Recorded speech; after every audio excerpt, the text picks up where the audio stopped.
Israelis, Israelites, all this new crazy wave that is waking up, and they're claiming, we are the real Jews, you're fake Jews.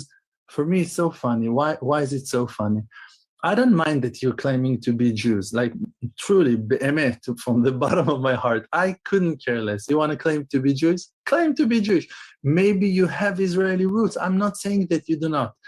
Truly, be'emet, I don't care. But why to stand up and to start saying, oh no, you're Ashkenazi. Oh no, you're white. Oh no, you're this. Oh no, you're that.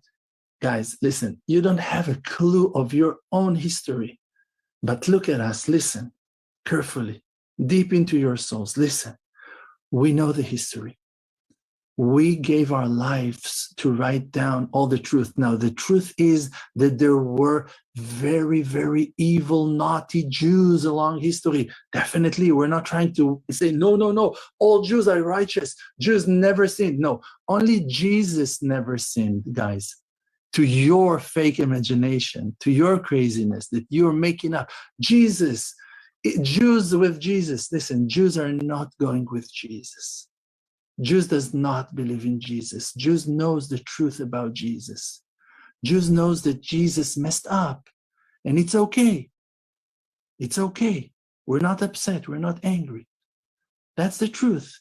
We have all the archives that you for generations tried to burn, made gigantic bonfires, putting all the Gemarot, all the Talmud, all our Bibles, all our books, trying to burn it.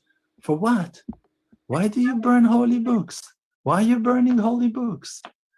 Because you don't want to hear what it is really written over there. You're going to mock and going to laugh on the Ashkenazi Jews that are sitting and focusing their minds to the Talmud. Guys, you don't have a clue what is written in the Talmud. You want to start making jokes and fun about the Jews, the Ashkenazi ones with the cycles, the peot. You think you know something? One day you're going to see that Avraham Avinu was also walking with those beautiful side curls. You're going to see that Yitzchak, Isaac, was also going with those beautiful side curls. You will see that Yaakov Avinu had the face of an angel, the face of Yaakov with two beautiful side curls are carved on the throne of honor. You will be ashamed of yourself for even bringing it to your This is all madness. Grace and peace. mouth that we are fake Jews. We spilt our blood for the Torah, to keep the Torah. All our families suffered and been sacrificed for that. What are you talking about? Why to start making a war against your own siblings to your claim that you are our brothers? You want to be the only Israelites? Come on. Only black? You think only black? Only black. Only black. Because the... Somebody call Bruce. Somebody call Bruce right away. I'm tired of this. This goes back to the same argument from the 70s and 80s. Dr. Ben arguing with the rabbis, Operation Moses. I think that's 84. I think I'm going to read from some Tudor Parfit book today. It don't seem like no progress is being made. I'm going to let this play, and I'm going to play a couple of more videos, and I just got some statements that I'm going to make. The tribes were born in Africa. This is the power of imagination that is closing your mind from understanding the truth. It's written on Avraham Avinu that when he was walking with Sarah, his wife, in Egypt, and the Egyptians wanted to kidnap Sarah, he was afraid that they will do so. And Rashi, the holy commentary on the Bible, the holy commentary on all the oral Torah, is bringing from ancient Midrashim the answer to that reason, because Abraham knew that Sarah was white and the Egyptians were black, and that's why he was scared that they will like her so much, because she was unique, because she was special, because they... Sarah was white and the Egyptians were black, and because she had an exotic... never saw someone white before. And Sarah was so beautiful that Abraham decided to hide her And when it's written about Tzipporah, the wife of Moshe, that she was Ha'isha HaKushit, that she was a black. Let me read on red letter. So when the 70 went into Egypt, they look like this guy. See that, y'all? See, that's the problem, red letter. Them church folk, nobody, them folk right there, them campers right there, none of these folk finna lie to me and tell me what they just folk just saying anything out their mouth. Woman. So the explanation for that was not that she was black, was that she was sticking out in the crowd like a black person in white. That's rabbinic revelation from later on, rabbinic commentary from later on. Bible don't say none of this. She was white. And she was sticking out in the crowd like a white. Bible says she was fair. Crowd, because everyone there were white. I'm sorry to break your assumptions, and we are not claiming that black people are not Jews. We have many siblings that are Jews and are black. People from Ethiopia that are definitely Jewish. And guys, in Judaism, you have that mitzvah of conversion. People from different nations can convert and join the Jewish community. And if black people... Well, y'all are just the bosses of everything. Y'all are just the bosses of everything. Or white people, and who cares, from all kinds, from all variety of skin colors. Like someone cares about skin colors. We're talking about beautiful colors of the soul, and you're talking about skin colors. Wake up. You're the ones that are stuck in the past. We're talking about the beautiful, colorful soul of an Israeli person. And you're fighting that we are white and you're black. You're fighting on that point. Me, we don't care. Who cares about colors of skin? Go check the real history. Stop fighting. Stop this stupid war. What are you fighting? Marching in the streets, fighting against Jewish people? And it seems like so crazy. They the ones that started talking about darker skin and curses and all of this other stuff in their books. He know those books, and he's talking crazy like he don't think we know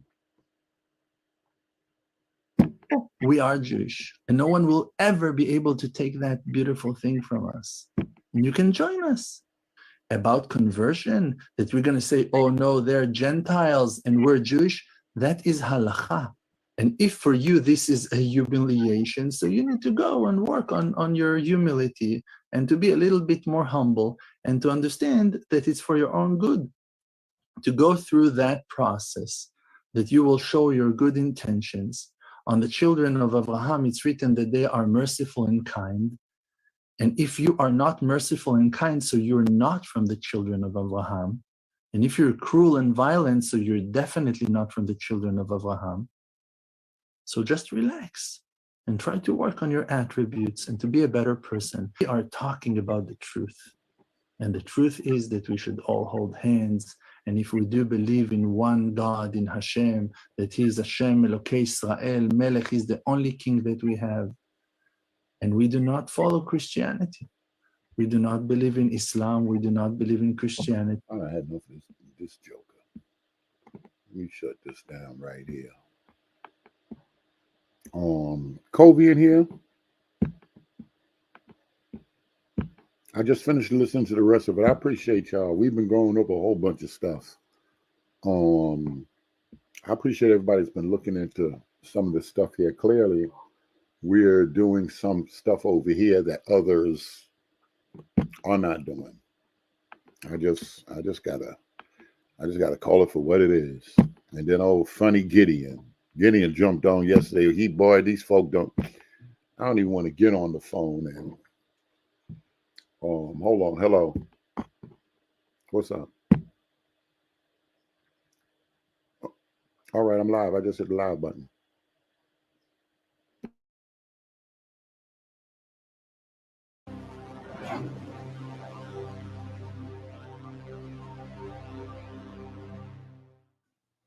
But let's keep reading and see what Tudor Parfit has to say. A couple of hundred years after Lemos, Lemos C. Unpleasant comment. Edward Wilmot Blyden, 1832 to 1912, the Americo-Liberian writer and diplomat, noted that the great body of the Dark Continent has been apparently overlooked by the Jews. There is not, to my knowledge, a single synagogue in West Africa along 3,000 miles of coast, and probably not 24 representatives of God's chosen people in that whole extent of country. Not a Jewish institution of any kind, either for commercial, religious, or educational purposes. Have the Jews no witness to bear in intertropical Africa? But why would that be? Do we see in the Bible where Jews are running around building learning centers and synagogues and all that stuff? Do we see that in the Old Testament? No, we don't.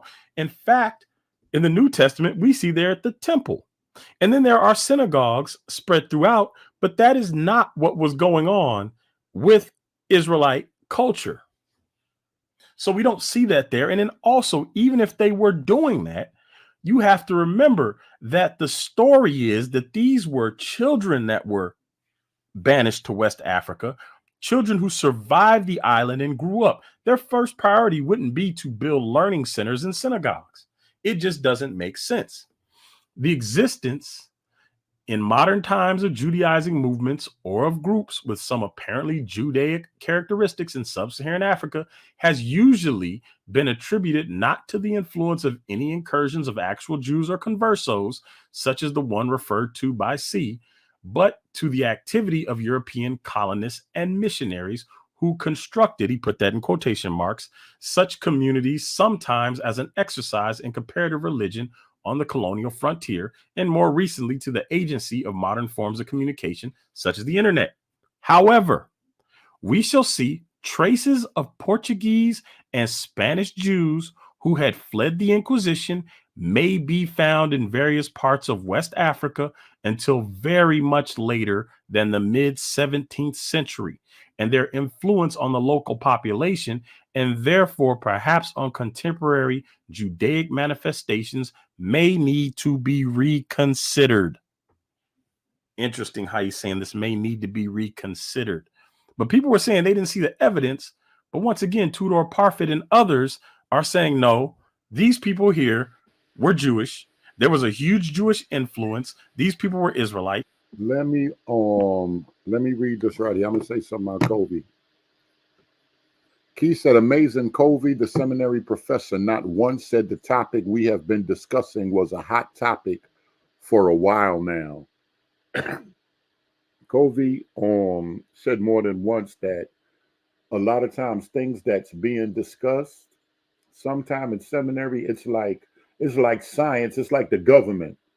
By the time they claim they let them 3 satellites go so we could start having GPS in them cars back in early 2000s, government already had GPS in the military.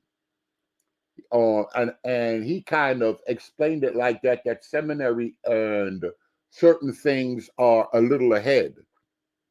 When we deal with seminary, though, it's not specifically dealing with anthropologists and historians and things of that nature. A seminary is a place to train rabbis. A seminary is a place to train rabbis and preachers and people for the ministry specifically. But among historians, among academics, have it been discussed? Yeah, and Tudor Parfit brought that up yesterday. That's been touched. Keys, I know y'all want to look at everything as some grand conspiracy. I'll talk about what I feel people may be overlooking and people may not be overlooking. I'm gonna let this go ahead and play though. And we've gone over much of the evidence for this. Let us first take a look at what is known of possible Jewish influences along the west coast of Africa, starting in the 16th century or 1500s. As we have seen, groups of Sephardi origin along the Senegal coast were almost from the start mixed Afro-Judaic communities. By the middle of the 16th century, some knowledge of these Black Jewish communities was widespread throughout the Portuguese-speaking world.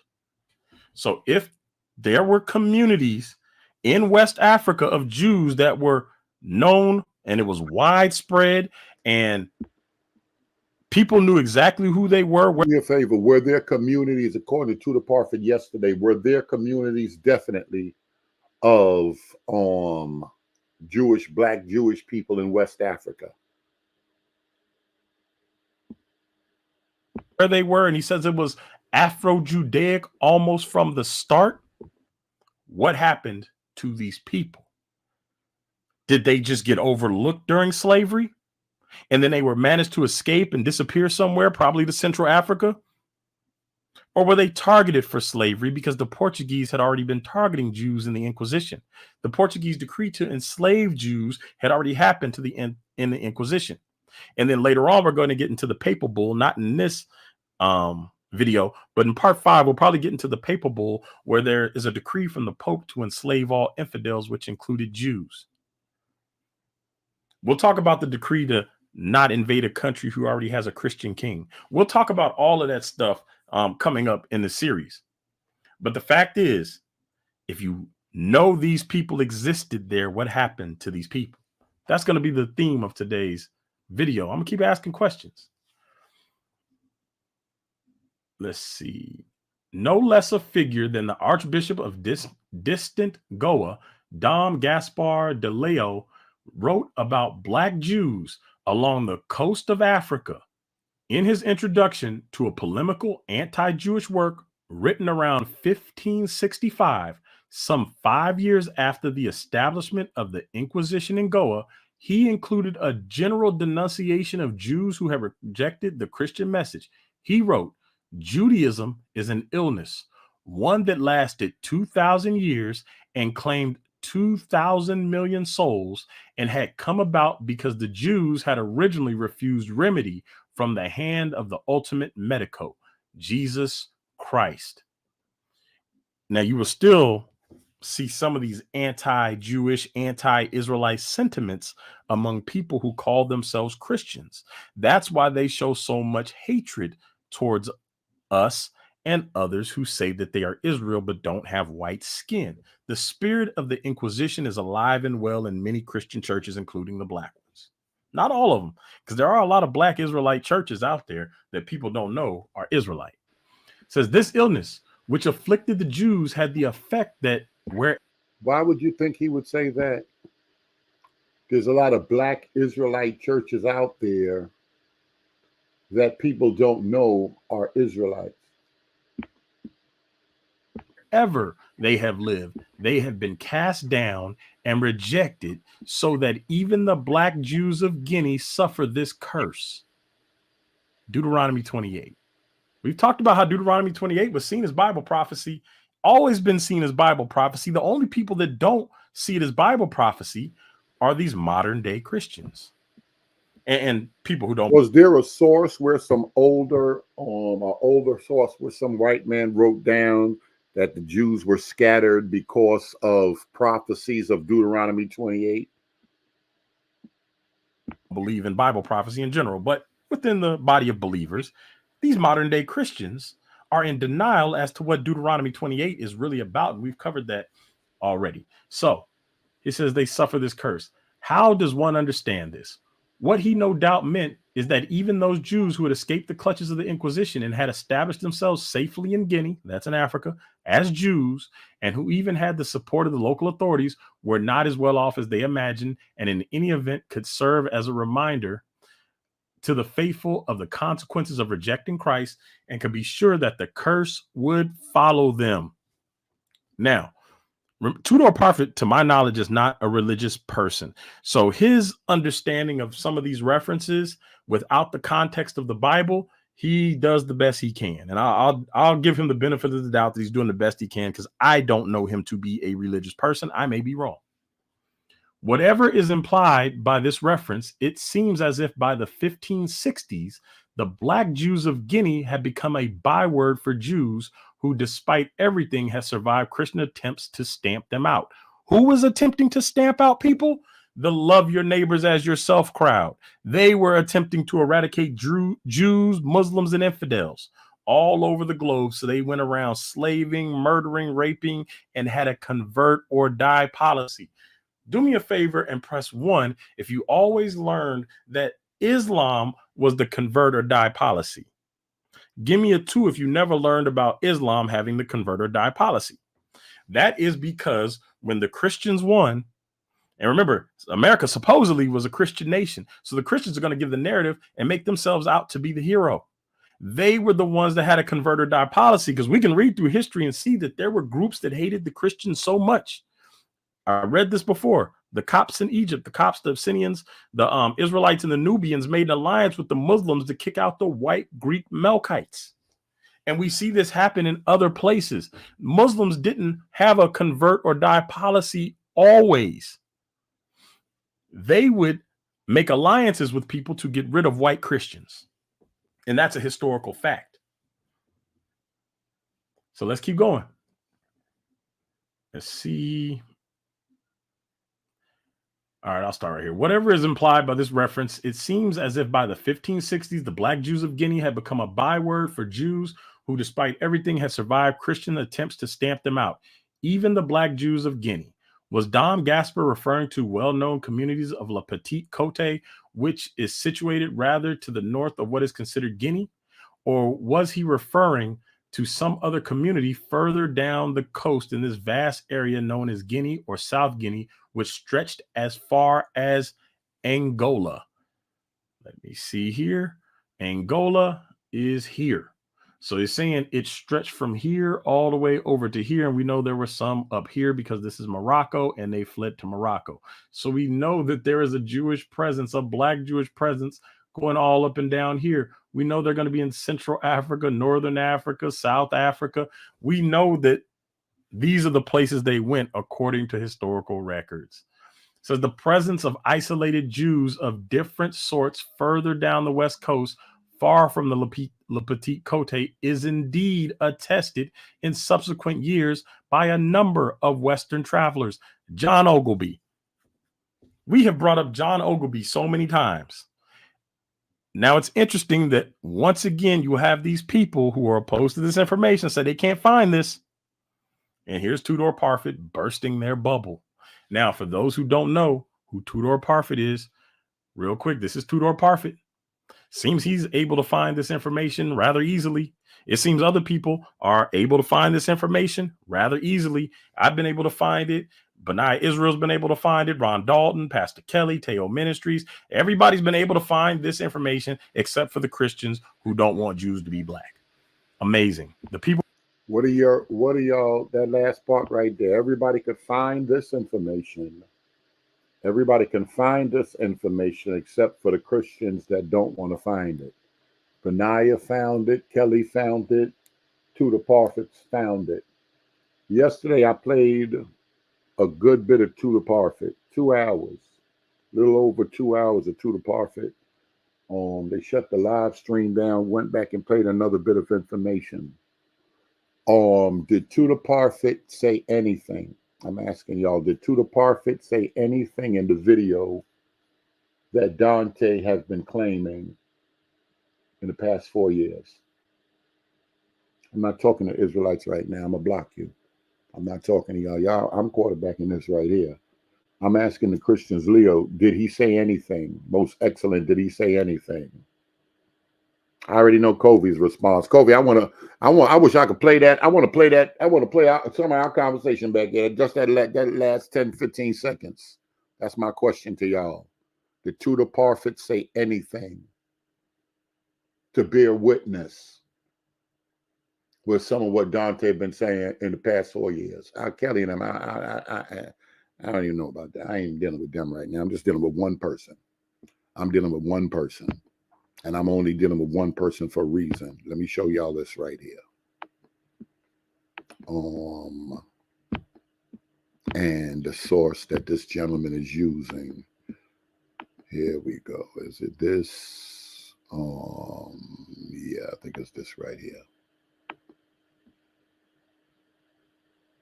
No, it's this other one. Let me see. Oh, it might not have even. All right, I have to do a different one first. I'll have to do a different one first. I have to line that thing up. Let me just play this. This is all in line with it.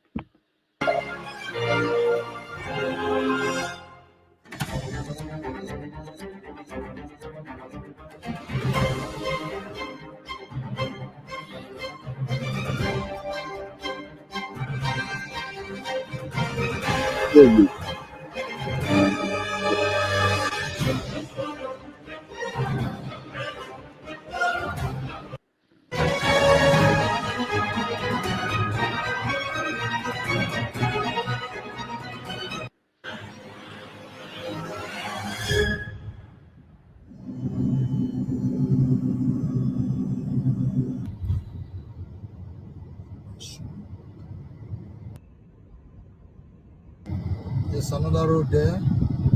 I'll take it on Onitsha. So Onitsha.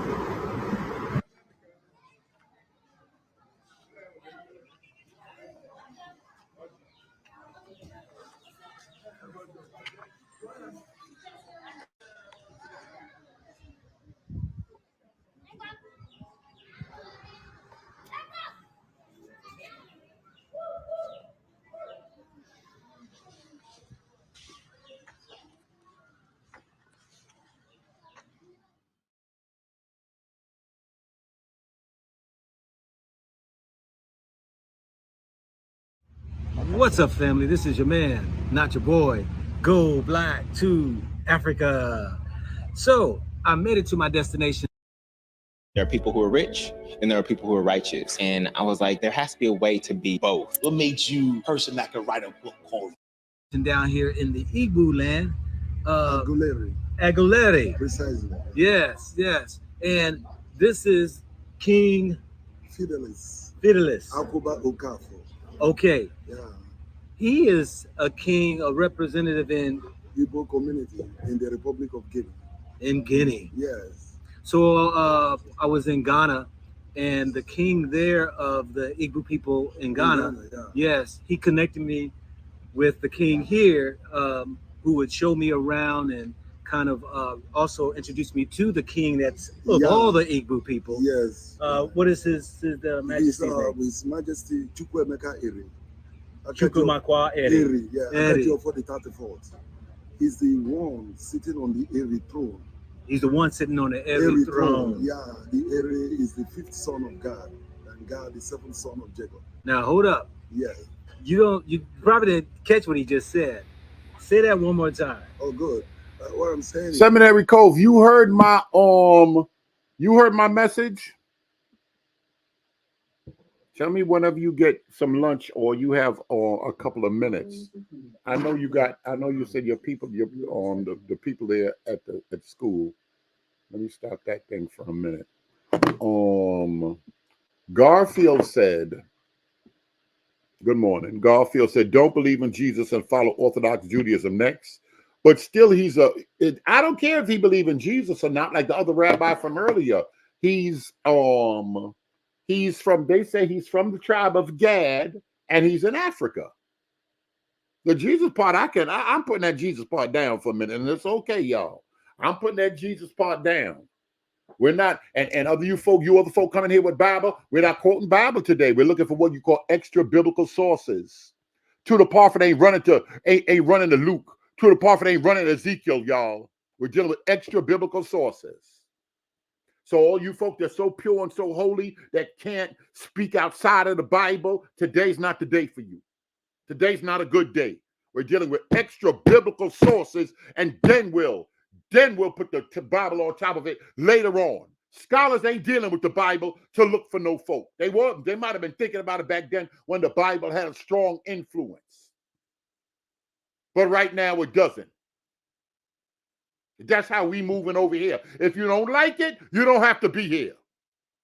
I want to deal with what these folks saying about themselves and where they claiming they come from. Their oral tradition. And what witnesses said about them. Baba Shah gonna get me. The Great Spirit gonna kill me for doing that. Or you pure, holy, wise folk, the Great Spirit gonna destroy me for that. I ain't even start with you folk. You thumpers too much. He is going to meet the king. I'm going to meet the king. Yeah, yep. Who is sitting on the Eri throne. Yes. Eri is the 5th son of God, and God is the 7th son of Jacob.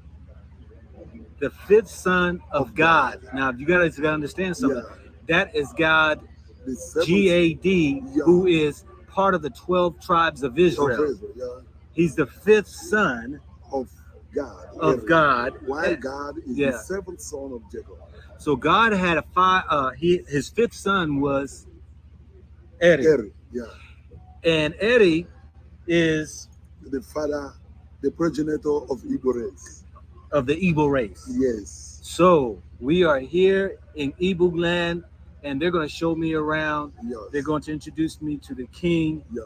You said 34th Yeah, he's the 34th in line. in line. The 34th king on that throne. Yes. Yes. Now, there have been 1, 2, 3, 4, 5 to 33. He's Yes. the 34th.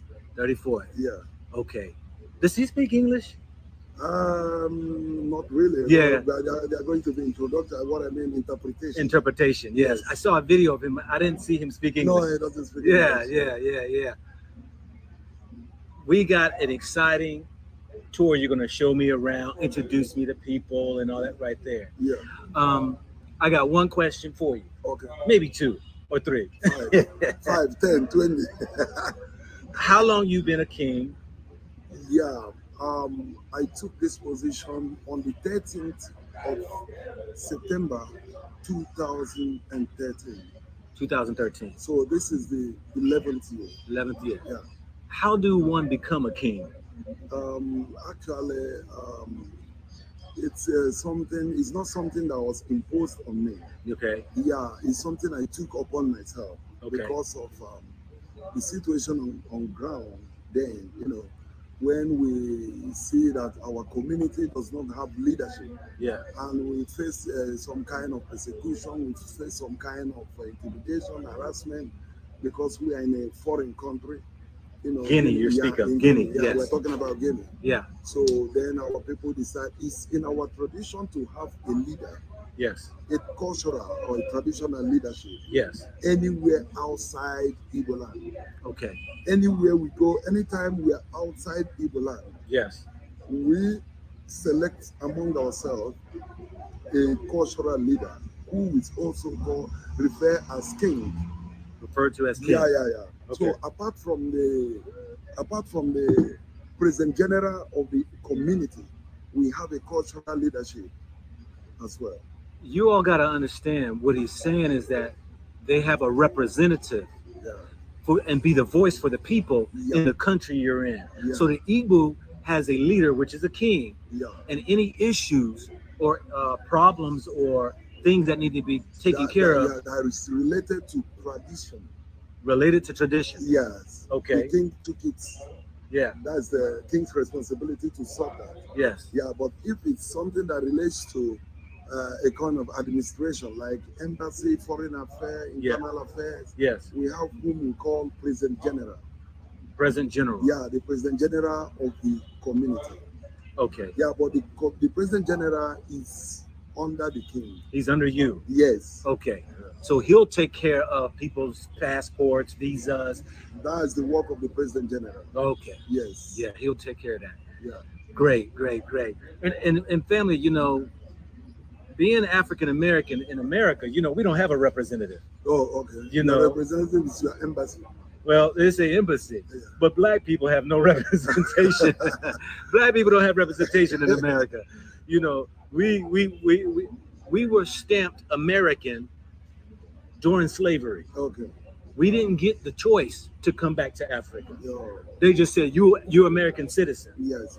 But we always needed a representative because our best interest was not looked after. You understand? Oh, yeah. So I understand how you are because I understand the Torah. Yeah. Okay. You must have leadership Yes. for the people, Yeah. no matter where they are. They must have leadership. Yes. Yes. We're gonna get in more into the Igbo people Yeah. and the tradition because you all have this oral tradition that you say you're from the tribe of God, Yeah. who his fifth son was Eri, Yeah. right? Yeah. And He is the seventh son of Jacob. he's the seventh son of Jacob. Yes. So- and Jacob, the Yeah. third son of Abraham. Yes, third son of Abraham. Yes. Okay. So we're gonna get into it, family, and we're gonna dig a little deeper. Yeah. Thank you to the It's okay. king It's okay. for receiving me today. I Yeah. got here safely, and we're gonna continue on. I'm gonna meet the king here in Igbo land, Yeah. Aguilera. Aguilera, Yeah. and we're gonna have really a history lesson Yes. for us, by us, our narrative. So appreciate you again. All right, he said for us, by us, our narrative. That was you that sent this other stuff. I don't know. Let me see. Let me look at these emails. I got a lot of stuff, videos and different things that came in last night. Listen to some of this, for instance. Knocker dwelt at Medina under the protection of the city. Let me go back. Muhammad seized A dark history. Prophet Muhammad forced conversion. the Jewish tribe at Knocker dwelt at Medina under the protection of the city. Muhammad seized the occasion of an accidental tumult and summoned them to embrace his religion. Now he came and he forced the Jews, hey, you Jews, you must embrace my religion or contend with him in battle.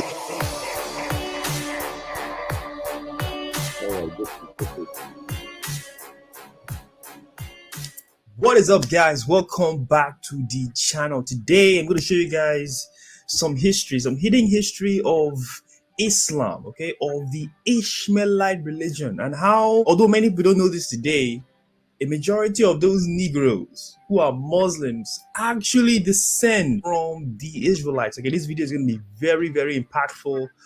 As a Nigerian, we have groups like the Hausas and even other groups as well, but in the religion of Islam, and I'm going to show you how they went from being Israelites of the tribe of Levi to being Muslims who are worshiping under the religion of Islam, guys. Okay, before I get started, guys, remember that you can support this channel by either clicking the join button and becoming a member of this channel, or you can go over to my Patreon. There's a link in the description below that will take you to my Patreon page where you can make a small donation.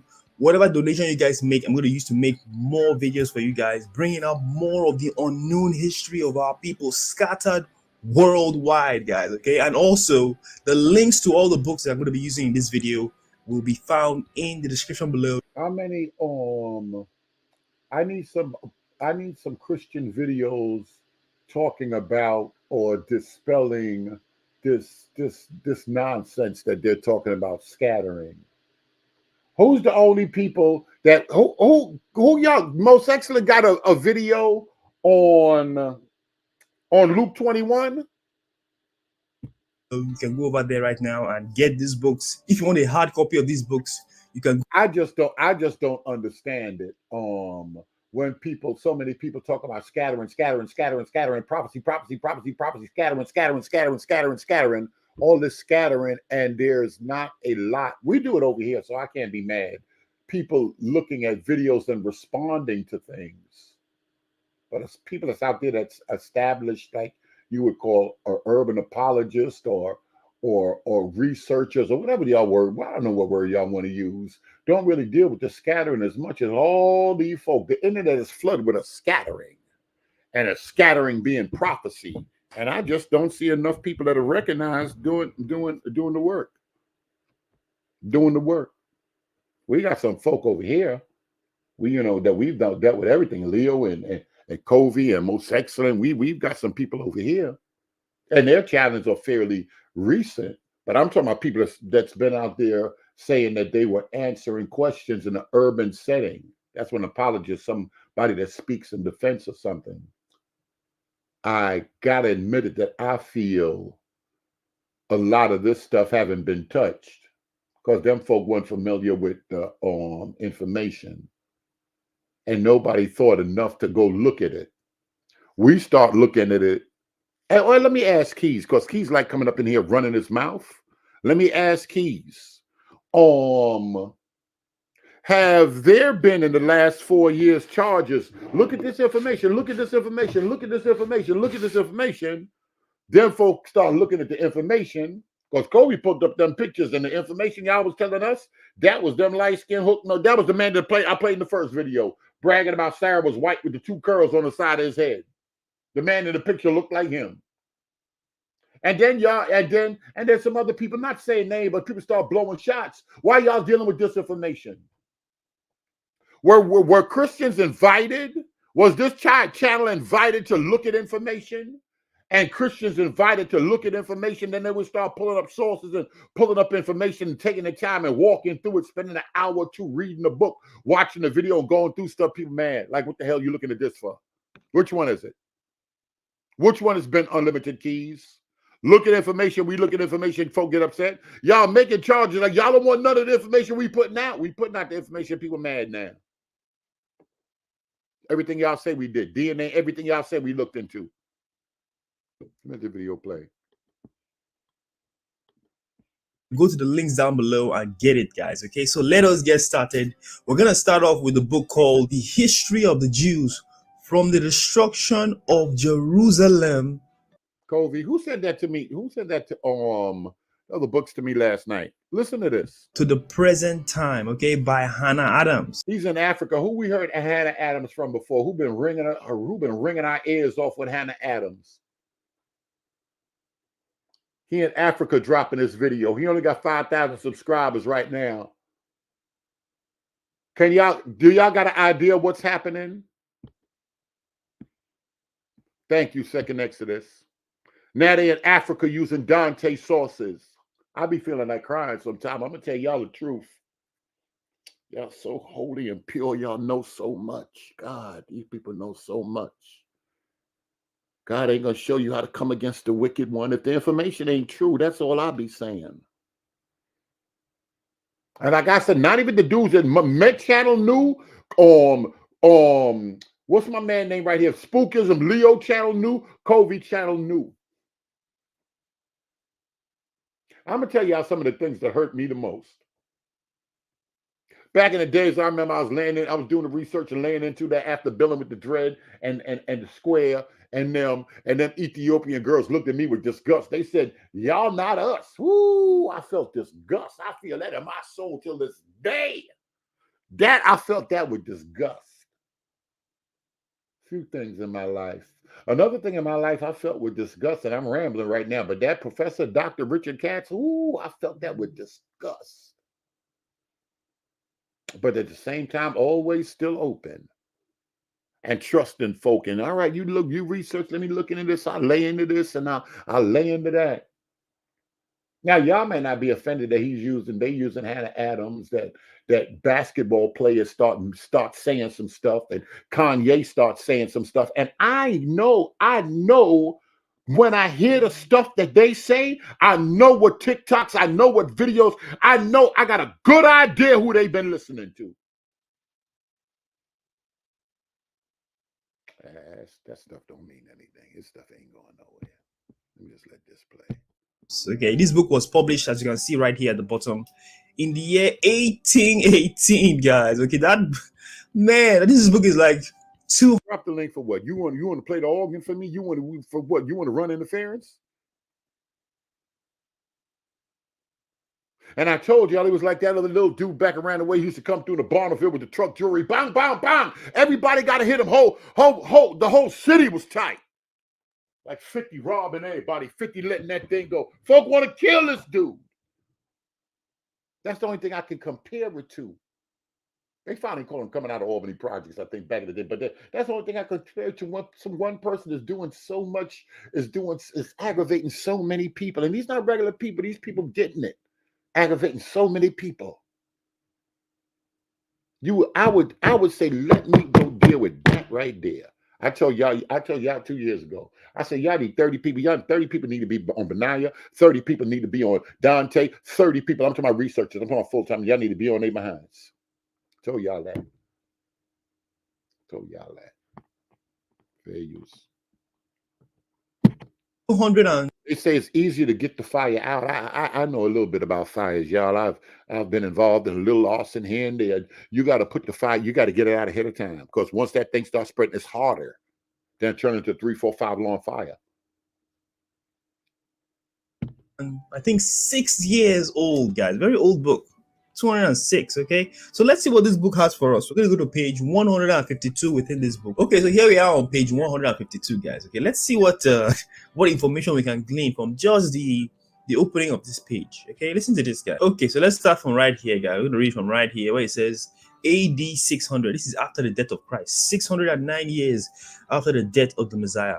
Muhammad, the famous Arabian impostor, appeared in the early part of the 7th century and established a Come on, new Keith. Nobody religion, else. Come on, which Keith. by force of Nobody else. arms made a rapid progress in the world. Nobody else. Many of the Nobody else. Jews, after the destruction of their country, this is talking about the kingdom of Judah, had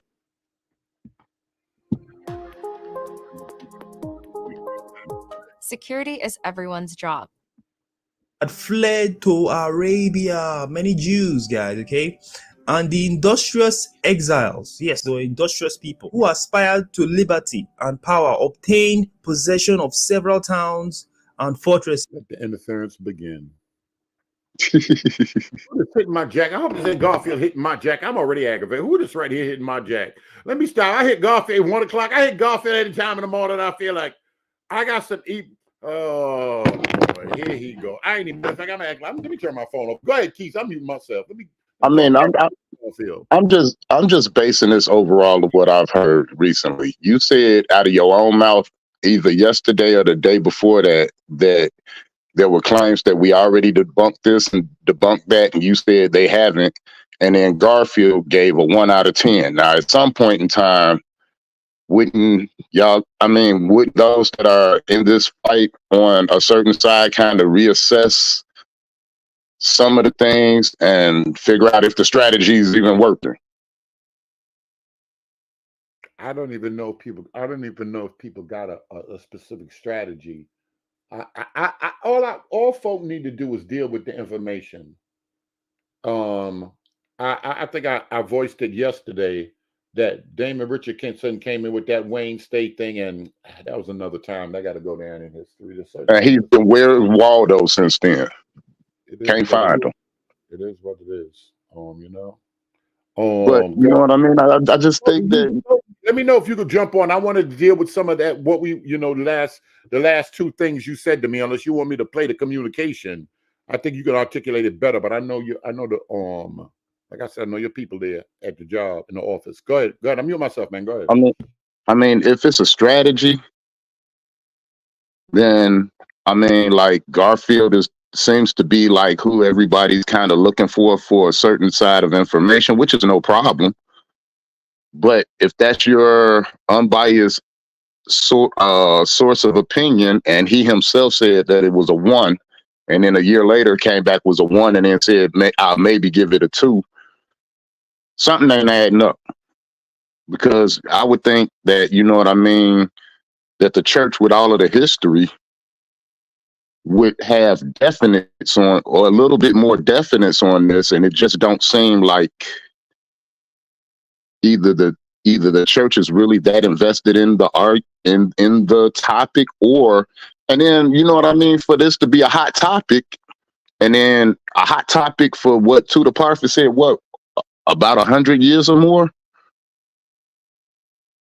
and then people have said that, you know what I mean. I don't know what's going on, man. I just it ain't adding up.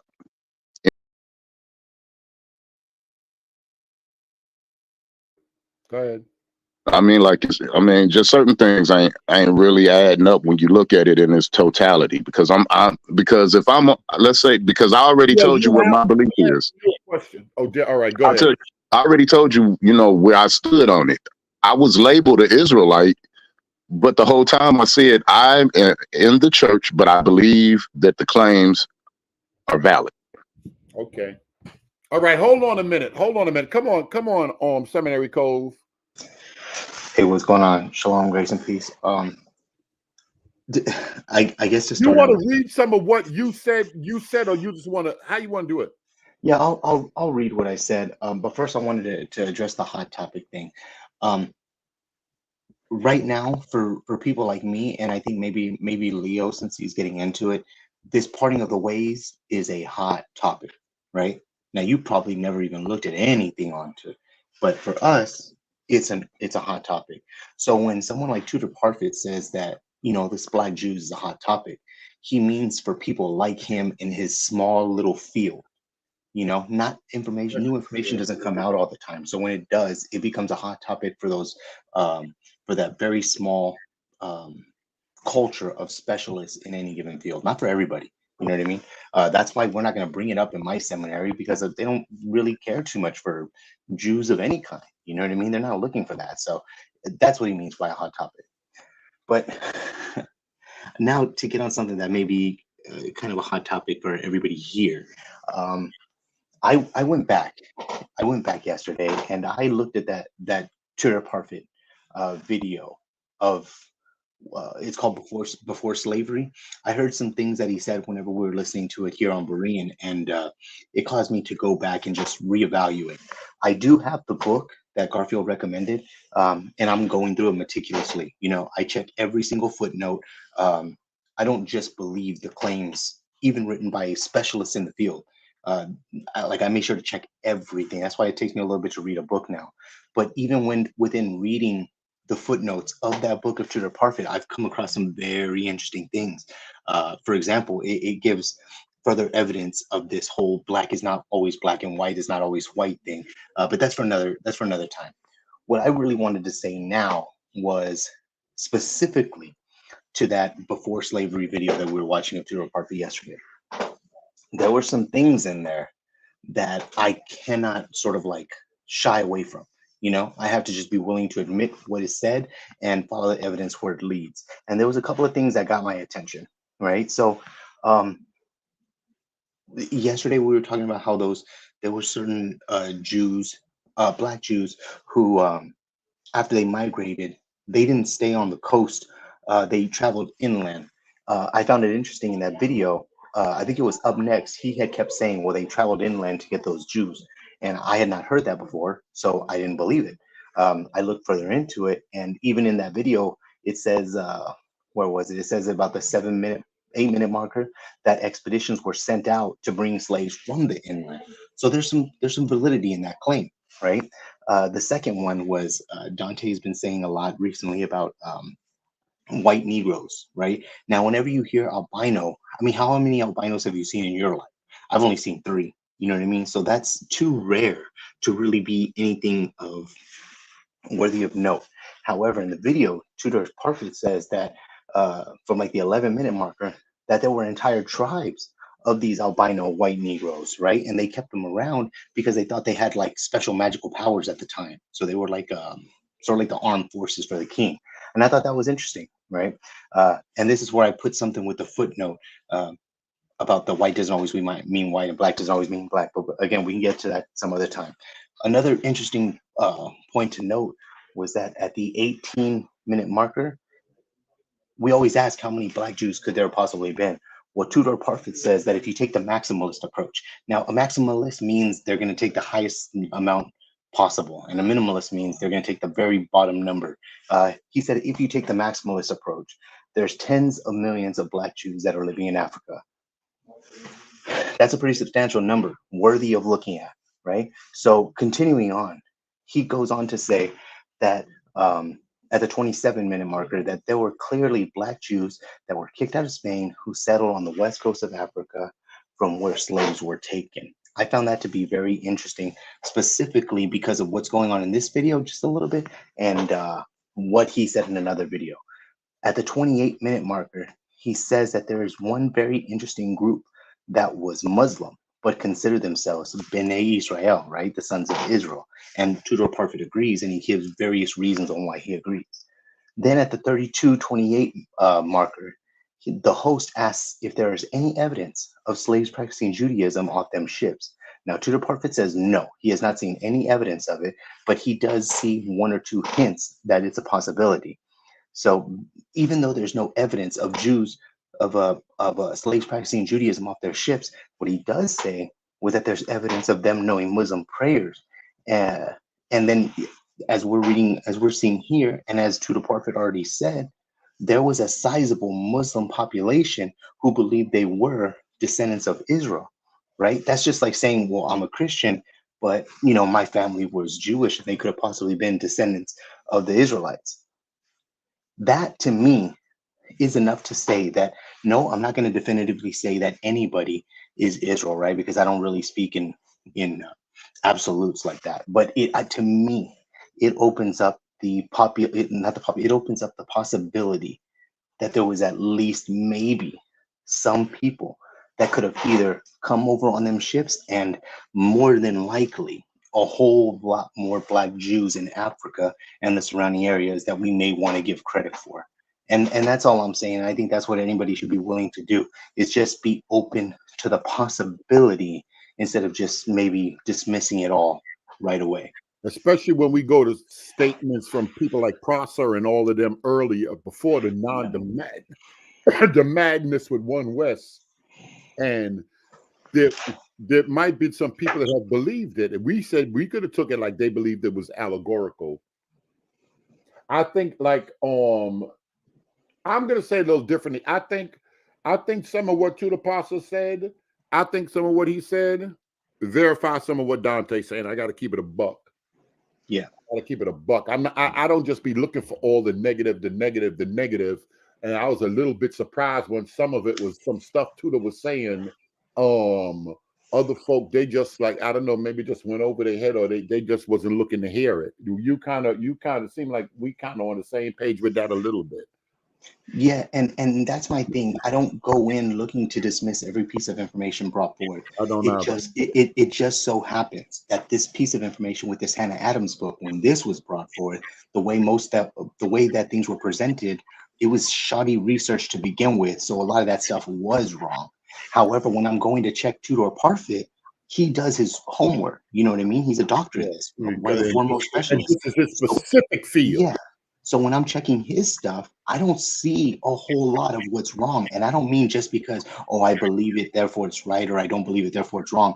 Like I said, I verify every single footnote, and I read a majority of the entirety of the book of that footnote. Most of them are just like maybe 20, 30-page articles and things of that nature. But I read all of it because I don't want it to be like, oh, I only read a small portion of this and that's why I believe it. No, I read the whole thing. Right. So like someone saying, and arrive at the same conclusion, not all the time. And to me, the conclusion isn't really what ultimately is make or break for me. It's how someone got there. You know, it like the saying always goes, broken clock is right twice a day. But if you don't know why you're right, to me, that doesn't really make a difference. To me, it's better to know why you believe what you believe instead of just believing it just to believe. So yeah, I think it's great. So like I said, now after watching that video and the possibility is more open to me, I'm going to be going through Tudor Parfit's book, finishing that out. What I do, just so y'all are aware of my research methodologies, I'll read through the book and I have a printout of all the footnotes on the side. So every time there's a footnote, I can just look at these printout footnotes and see where it comes from. So I can just research that right away. And I go through all of it. And right now I'm still on chapter 1 of that Tudor Parfit book because that's what I do. But I have been finding some interesting things when looking at that itself. So I recommend y'all do the same. If y'all have the book, Garfield's always saying that he can give it to y'all. I say y'all go actually read it and chase these footnotes as well. Thank you. Yeah, appreciate it. Yeah, I'm gonna hop off though. I'm just gonna listen. All right, man. Appreciate you. And that's the thing. Even a few years back, when I look at the amount of people, I copped the Tudor Parfit book, but I'm not even read, especially the way my eyes, man. Listen, y'all don't know my situation. Halftime, I got some glasses, and I know Ella Green. I know my glasses in that truck somewhere. I don't know where I done spent $200. Man, listen. Kelly, I think, well, I don't know, Kelly or Brown, Boom Church had Tudor Parfit on. I think he had Tudor Parfit on. Garfield might have, Yap Gang might have said that. That's how I'll be looking for the Christians that say, like, you know, Alton, you ever had Tudor Parfit on? You know any Christian apology? I know it's Safo, Garfield that might have Tudor Parfit on, and everybody else that had him on in the Black community that speaks on this are the Israelites. They were parading him around. Nobody really took enough time to go look into what Parfit was saying. I'm like, they parading him for a reason. I mean, all right, maybe they misquoting a little bit here or there, but everybody not crazy. But the people that speak against it, the people that say they answer stuff in an urban setting that have channels, that's out here writing books and all of that stuff that are urban apologists recognize, nobody thought to bring Tudor Parfit on and even look into any of this stuff. On top of a leading apologist come on talk about DNA and Wayne State University and all of this stuff. It's looking real. I feel some type of way. Maria feels some type of way. I'm just talking about how the block move. Y'all not them people. Y'all that can't even see what's going on. Now, the source, this dude talking about Hannah Adams is influencing people in Africa. If it's a lie and y'all are God's people, y'all should shut the lie down. Y'all not even looking into it. Or y'all will speak to it because you think you got blind followers. And, oh, I got a YouTube channel. I wrote a chapter in an apologetic book, so they're going to listen to what I say. I was part of a documentary. They're going to listen to what I say. Or y'all in the deep denial. Oh, the Israelite numbers, they not growing. Well, nobody's interested in that. That's been thoroughly debunked. I'm going to leave it alone. I'm going to leave it alone. And had armies and princes to command them. Okay, let's see what happened next. Their number and you can't debunk nothing you ain't looked into. That's all I'm saying in a nice type of way.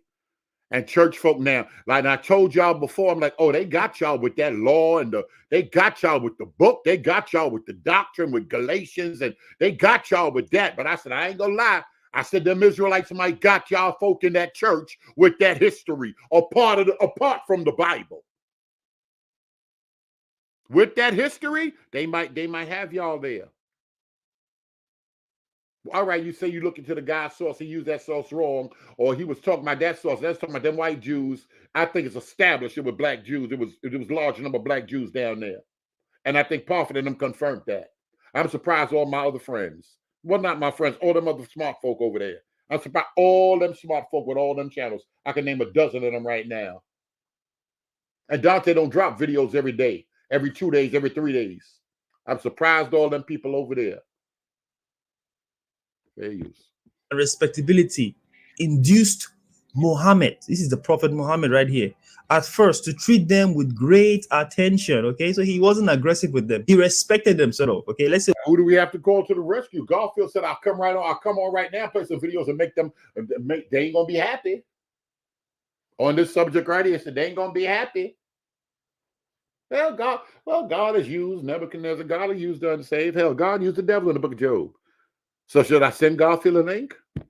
See what he said. He ordered his followers, when those Jews were praying, to turn towards the temple of Jerusalem. Okay, so he told his followers to pray towards the temple of Jerusalem as the Jews were doing, and adopted many of their opinions and customs in order to engage them in his interest. So he wanted to gain the interest of these Jews who had fled into Arabia. Okay, so look at what happened next. The Jews established it for the record. Urban apologists have done nothing dealing with the historicity of this awakening and the claims that they have been made. They've done nothing but adjusted their behavior. Lisa Fields, shout out to her. Dr. Vince Bantu, yes, the probability or whatever, some could have came over here. That's it. I'm not saying on the doctrine and the law and even the nonsense with y'all and Christmas and that Christmas tree. I'm talking about the historicity. Nothing. Name one. And I'll play their videos for the rest of the week. And send them an offering. Name one. dazzled by the splendor of his victories. Okay, they became enamored with the victories of the Prophet Muhammad. They began to regard him as the expected Messiah. And some persons of distinction among them embraced his religion. Okay, so some of those Jews started embracing the Prophet Muhammad's religion. Let's see what happened. However, they were soon after much offended at his eating camel's flesh. So he started to eat the flesh of unclean beasts. Now, if you read Leviticus, I believe Leviticus 19, I'm not sure if that's it. God gives the Israelites the dietary laws. Okay, I'm not sure if it's 19, but I'll put it on the screen though. So right here, we can see that the Jews that were here, they were offended at Muhammad's eating of camel's flesh. Okay, because camel is an unclean beast, guys. Yes, in the eyes of God, which is forbidden by the Mosaic law. Yes, it is. But the fear of appearing inconstant or the hope of deriving advantage from the impostor induced the Jews to aid him. Let's see what they aided him in doing, guys. Look at this. In his design, the Arabian writers are said that this nation, the Jews, sent 12 of their doctors to assist him in compiling, look at this, guys, in compiling the Quran. Very important point right there, guys. So you need to keep in mind, this Quran that you guys are reading in Islam today was compiled with the help of the Jews. The Jews helped the Prophet Muhammad to compile it as well, okay? But let's keep going. But they afterwards became his inveterate enemies. So later on, the Prophet Muhammad started to see these Jews as his enemies, and their behavior gave rise to the most implacable hatred on his part. His aversion to these unhappy people continued till the last moment of his life. And in the double character of an apostle and a conqueror, his persecution extended to both worlds. Now look at this, guys. In his Quran, he, the Prophet Muhammad, reproaches them with betraying and murdering the prophets and styles them a people justly cursed of God for their violation of his Sabbath and laws. Now, he's not wrong about this, though. He's not wrong. Let's be honest. The Israelites are cursed for, breaking God's laws. Okay, let's be honest. They did break God's laws. And in Deuteronomy 28, we know that when we break God's laws, God puts curses upon us. We know this, okay? For their treatment of Jesus Christ, the Messiah, whom he acknowledges to be a great prophet. And listen to this now. For having filled up the measure of their iniquity by rejecting his own nation. So he started persecuting the Jews for rejecting his, Muhammad himself's own mission, guys, okay? So let's keep going. The Jewish tribe at Keinoka dwelt at Medina under the protection of the city. Muhammad seized the occasion of an accidental tumult and summoned them to embrace his religion. Now he came and he forced the Jews, hey, you Jews, you must embrace my religion or contend with him in battle. This is the beginning of the enmity, guys. When you read some other books of history, guys, you read about the Arab invasions into Africa, guys, and you need to understand this is the beginning of it. Because right here, these Israelites who are contending with the Prophet Muhammad, they're going to be forced to flee deeper into Africa. But we're reading about the early days of that, okay? So they were forced to either embrace his religion or contend with him in battle. Alas, replied the trembling Jews, we are ignorant of the use of arms. Oh, wow. Okay, so when it comes to self-defense, defending themselves, you need to understand, guys. When you read Deuteronomy 28, okay, God uses spirits to do things, guys. God uses spirits. When the Israelites keep God's commandments, God puts spirits upon them to make them great. He gives them knowledge, gives them power, gives them strength. But when the Israelites break his laws, okay, God puts those spirits upon the Israelites' enemies instead. That is why they are saying here, hey, we are ignorant of the use of arms. It doesn't mean they don't have swords or knives or, arrows. They do. But compared to the enemies, they are ignorant of it, guys. Okay, very powerful. We are ignorant of the use of arms, but we persevere in the faith and worship of our Father. Why will you reduce us to the necessity of a just defense? Yes, why? Why will you force us to defend ourselves? Okay, why? Okay, we're ignorant of battle. Why would you force us to defend ourselves when all we want to do is worship the God of our fathers? Okay, but as war was inevitable, Kaja, one of the most distinguished persons of the Jewish nation, who had uniformly opposed all the measures of the impostor, the Prophet Muhammad, appeared at the head of his countrymen. Okay, so in the third year of the Hejira or the Hegra, Muhammad, the Prophet Muhammad, besieged the Jews in this place. Having obliged them to surrender at discretion, he drove them into exile. Their wealth was confiscated and distributed among his followers, the Arabs, the Ishmaelites, and the Turks that ruled over them, okay? After several engagements in which the impostor, the Prophet Muhammad, was victorious. Okay, let me read this comment. Jones said, I think since the rise of the conscious community, the UA focus was on them, but it seems now conscious community is slowly fading out and Black Hebrew Israelites has been on the rise. Hopefully the UA can focus on them. We was beefing back. We was beefing back then. People were beefing back then. They already knew it was something when I used to back a couple of years back. That's something even with the dude Gideon, I'm laughing and stuff. You don't know I done did for this awakening, all of this stuff. Boy, I done did work on both sides.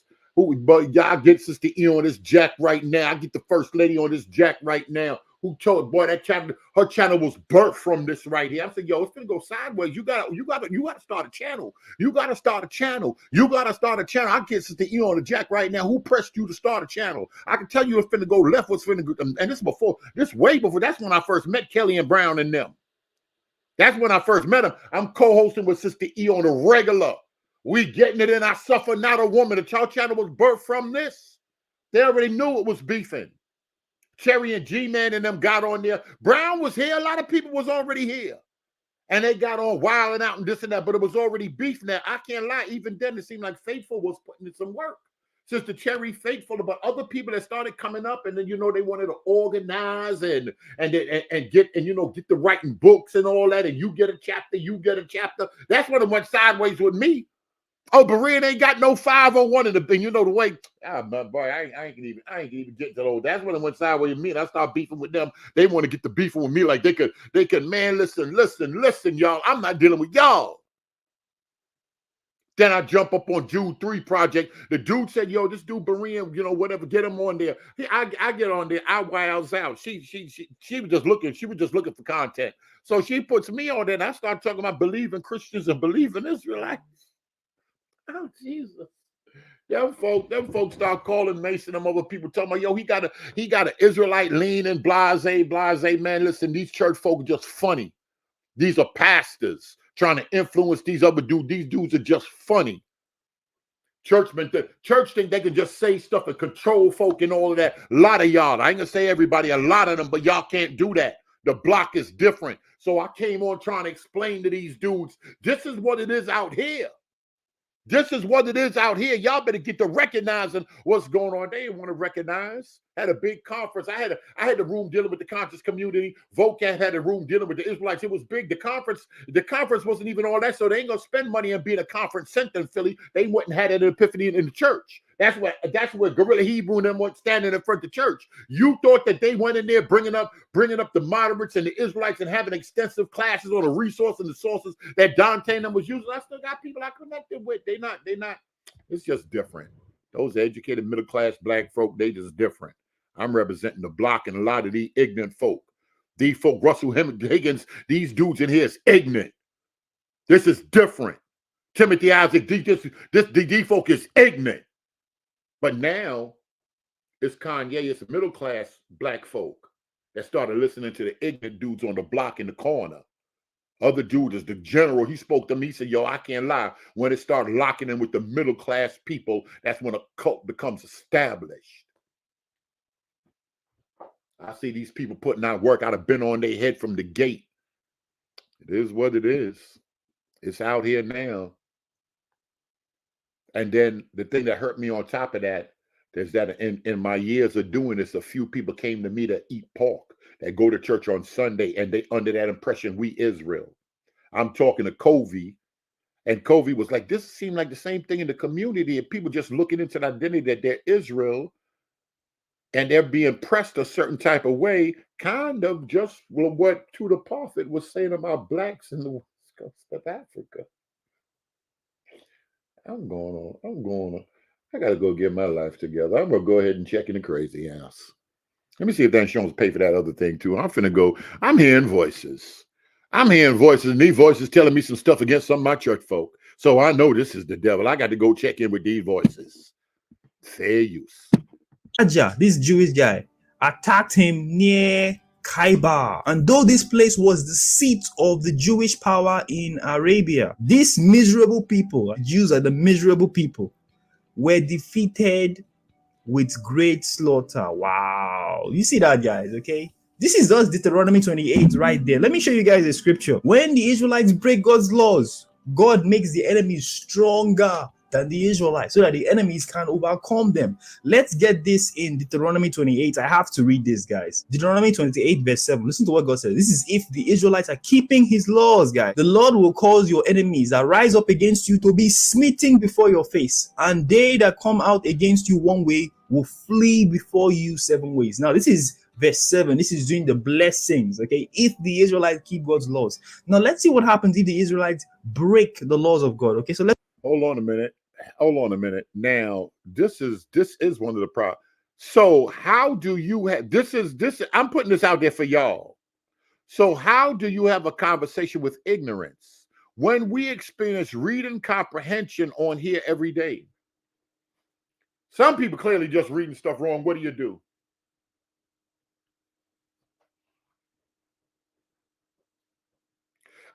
What he talking about? He feel change come. What do you do?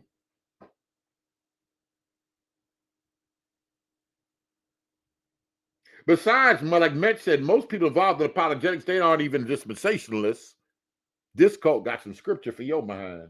That's how I be saying. How come that you should be scattered in that same nonsense? And Bruce felt proud. I was outside. I was online at the pharmacy. I said, "Look at this Negro here." I'm talking about Bruce with this hat on, and he turned the camera on to school Elder Green on his position. I don't think enough people even got videos dealing with that, and you shall be scattered. 2-3 days ago, try to cop the 400-year book. I said, I'm finna do some reading for these folk. Hey, man, I'm slow, but they can help me if I read it in the presence of everybody. The book ain't even on Kindle.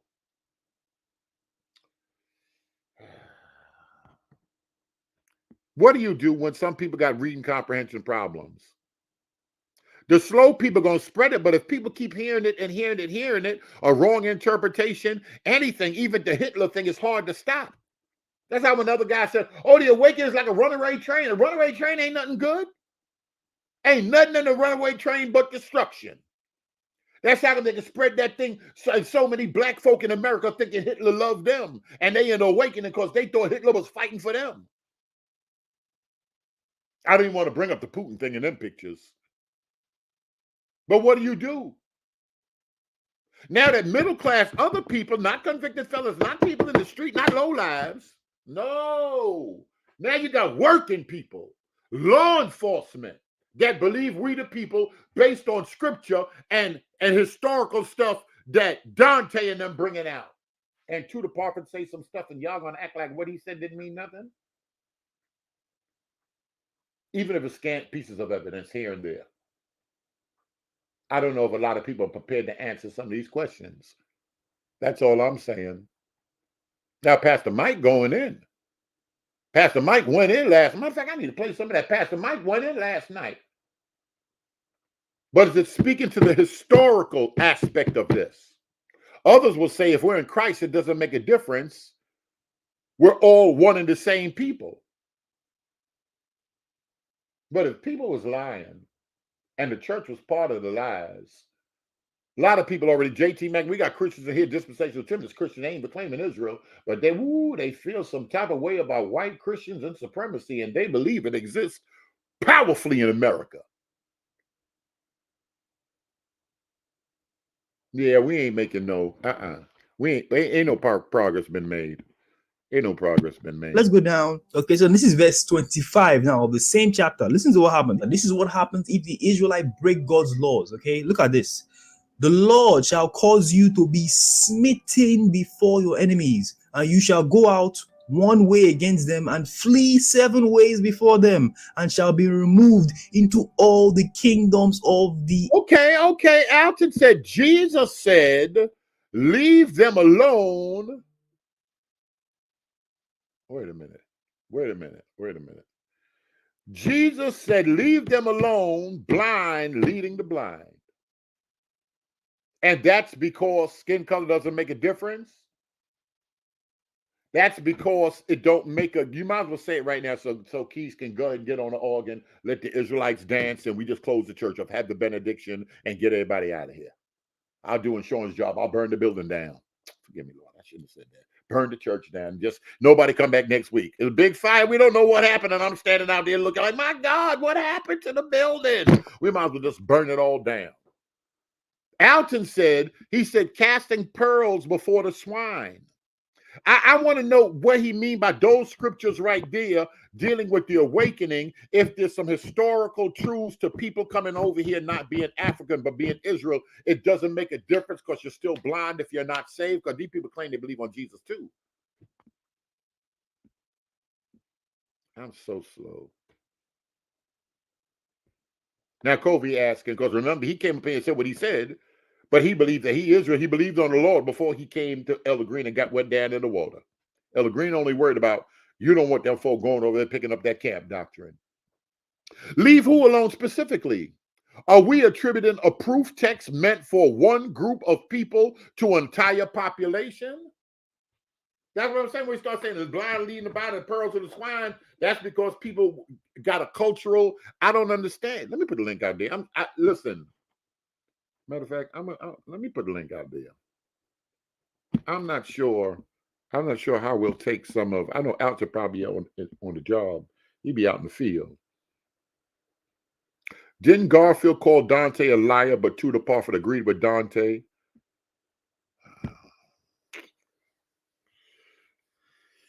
I can't win for losing. Keys, what the? Hey, brother. I'm glad you posted that up there, because I was going to say the same thing. I mean, Garfield did call him a liar a couple of shows ago and said that he could prove it. And here go through the Parfit with the same thing that Dante had said, or Dante said the same thing that he had said, however you want to take it. But they both saying the same thing. All the stuff that Dante say, why can't 1 or 2 or 3, some of it be a lie? That means because he made a specific claim. I think, I'm not sure, if I'm not mistaken, I believe that Garfield said that he was a liar about even some being on the boats, and now you got the Tudor Parfit that don't seem to agree with Garfield. My thing is if the one of the leading scholars is saying something, at some point in time, let's listen to the leading scholars versus what Garfield is presenting. Let me ask you a question. What's Alton's problem, Keys? What's Alton's problem? I watch any event. You mean like as far as what? Is Alton in denial?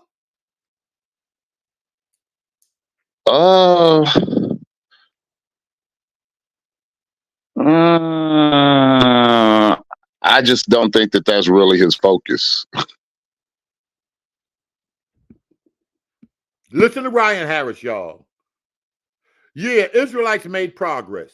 Now can we all just admit there were, I don't think, let me just read it and be quiet. Can we admit there are black Jews? They were in West Africa. They went on ships. Can we admit that? Garfield, come and admit. Alton, can you admit that? Go ahead, I can hear you. I got to find my charger.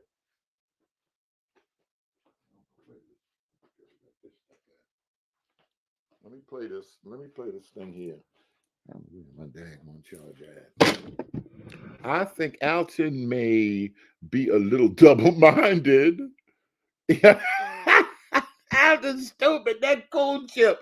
Hey, yo, if I was Russell Higgins, I was like, yo, I can't go no live no more. That high power, that new coon chip. Oh, my goodness. He is, that's Bruce. Give me 15 minutes for what? Hey, yo, Garfield, I don't even want to hear you right now. Oh,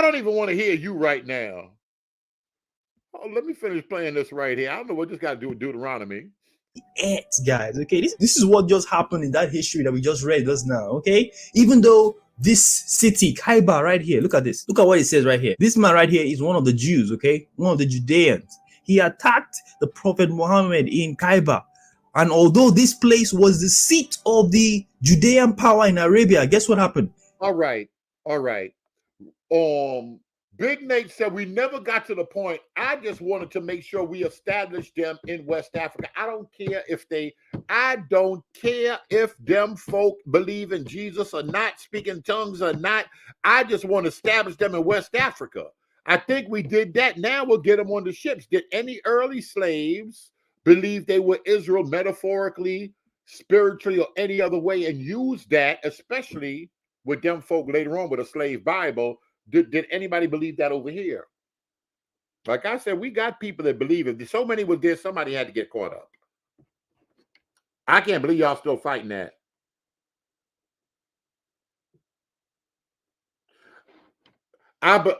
Yeah.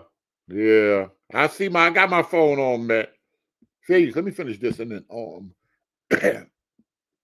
matter of fact, I'm done with this dude because he he just get. I know where he getting his information from.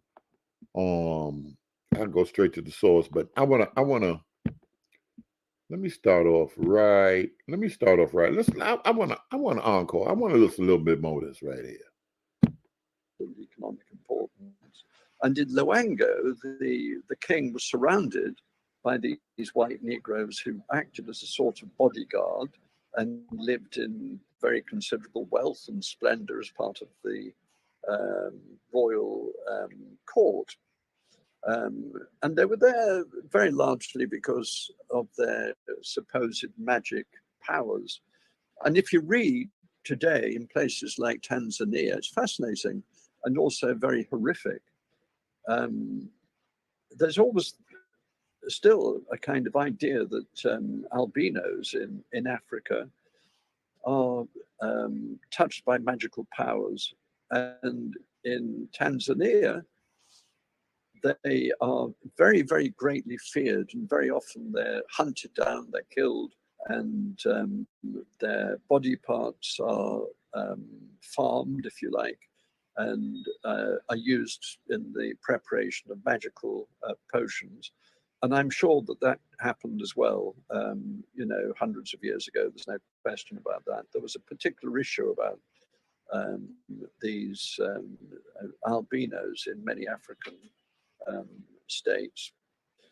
So to conclude, it was a rather, I should say that the book I wrote, which is called Hybrid Hate, is not, there's a chapter or two about the Loango, and therefore about what's of interest to your group. I hate Kobe. Kobe said, I'm gonna just leave it right there. Oh man. Which is to say the situation of Africa before slavery and during slavery. But what I was more interested in was the impact that this group of Black Jews in Loango had upon the development of Western race theory, and the impact was massive. And it really fed into a slightly benign version of race theory, but it was certainly race theory. I should just say, because it's not obvious, and it might be of interest to you, that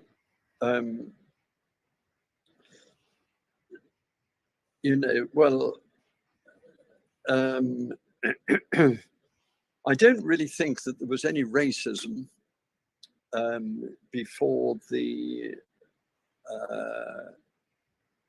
invention of race. And we know the moment at which race was invented. It was right at the end of the 17th century, when some bright spark from France with the idea of a thing as race. And thereafter, during the Enlightenment, the idea arose that the bodies of different sorts of human beings were different, and the abilities of different sorts of human beings were different. But these ideas didn't exist before round about 1680. And even at the beginning of transatlantic slavery, the reason for enslaving people was not because they were considered to be racially inferior. It was because they were considered to be a better bet, better value as slaves. They could have had other people. They could have got Muslims from North Africa, or they could have got Slavs from the Black Sea area, from Ukraine, and so on. There was a lot of slavery in the Mediterranean in the 17th century. Did pick upon West African slaves in the period. So now I think I can answer some questions. Awesome, thank you so much. I'd like really to talk nature. Well, why do we? Well, Why do we think Yeah, that their it's customs I were? mean, it's a good yeah, it's an interesting question, but I mean, in the case of these, we don't have any information. It's possible, you know, that one day we'll find some sources that will describe the customs, but for the moment, what is known about the black Jews in Loango, essentially, I've told you, we don't really know much more about that. But of course, there are plenty of other black Jewish communities in Africa. Why do we use Navan to manage all our business travel and expenses? Because our company is growing, which means more trips and more. And I think one of the most populous, numerous communities is to be found in Nigeria, but there are others in Ghana and also in Zimbabwe and South Africa, the Lemba particularly. If you take a kind of maximalist position, the numbers of black Jews, which is to say black people who declare themselves to be of Jewish origin, they may be Christians, and most of them are, but they nonetheless declare themselves to be of Israelite origin. In Africa, it's probably in the tens of millions, if not more. So it's a vast population. And what are their reasons for thinking that they are of Jewish origin? Well, in Nigeria, these convictions have led to the creation of a quite significant literature written by Nigerian historians, one of whom is quite well known. If you look him up on the internet, his name is Remi Ilona. And Remi was a student of mine at Florida International University. He's now gone to California, is doing his PhD there. And historians like him claim to be able to trace the arrival of Jews from very, very, very ancient times to West Africa, and they find traces of Old Testament worship largely in particularly Igbo societies, but also other societies throughout Africa. And apart from this kind of self-identification as Jews on the basis of the similarity of customs, things like circumcision, things like the celebration of first fruits, or things like the importance of the new moon for the demarcation of different ceremonies and holidays, or things like, you know, the division of animals into those that can be eaten and those that it is forbidden to eat. A range of things like this persuaded not only Africans themselves, but also missionaries. So most of Africa during the 19th century, certainly, there was very little missionary activity, except in places like Angola and Mozambique, which goes way back to the 16th century, and was very, very successful, by the way, and very immediate. But you know, when it comes to Central Africa, anything north of you know, South Africa today, if you look at the border, anything north of that was not touched by missionaries until the second half of the 19th century. There was no penetration at all from the East Coast of missionaries into Africa until Livingstone. And he was the first to go in from the Zanzibar side. And he had some impact, but it was obviously limited. And, you know, places like Kenya, it was not until the end of the 19th century and so on. So most of Africa was not touched by missionaries until the second half of the 19th century. But as soon as missionaries did start going, and they were usually on the heels of colonists, and the colonists were largely, not always, but largely on the heels of military expeditions or trading expeditions. Missionaries too very, very immediately had, you know, the idea that many African, you know, religious communities were actually of Jewish origin. And they did this partly because they weren't very well educated people, the missionaries. That's the first thing. The only book that they really knew very, very well was the Bible, and the only kind of ethnography that they knew was the Bible. And so they extrapolated from the Bible in terms of what they saw around them.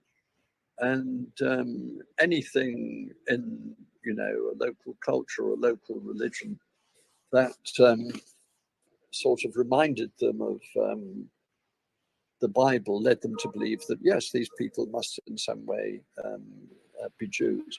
Also, they were not capable. So y'all understand what he's saying with that? They would equate anything with the Bible because that's what they knew, that was the highest knowledge they had. So I guess that's easy to believe. So if you see somebody in there doing something that's looking like circumcision, be like, oh, these are Jews. We know this is part of Israel. Intellectually, educationally, if you like, they were not really capable of discerning the nature of other unknown religions.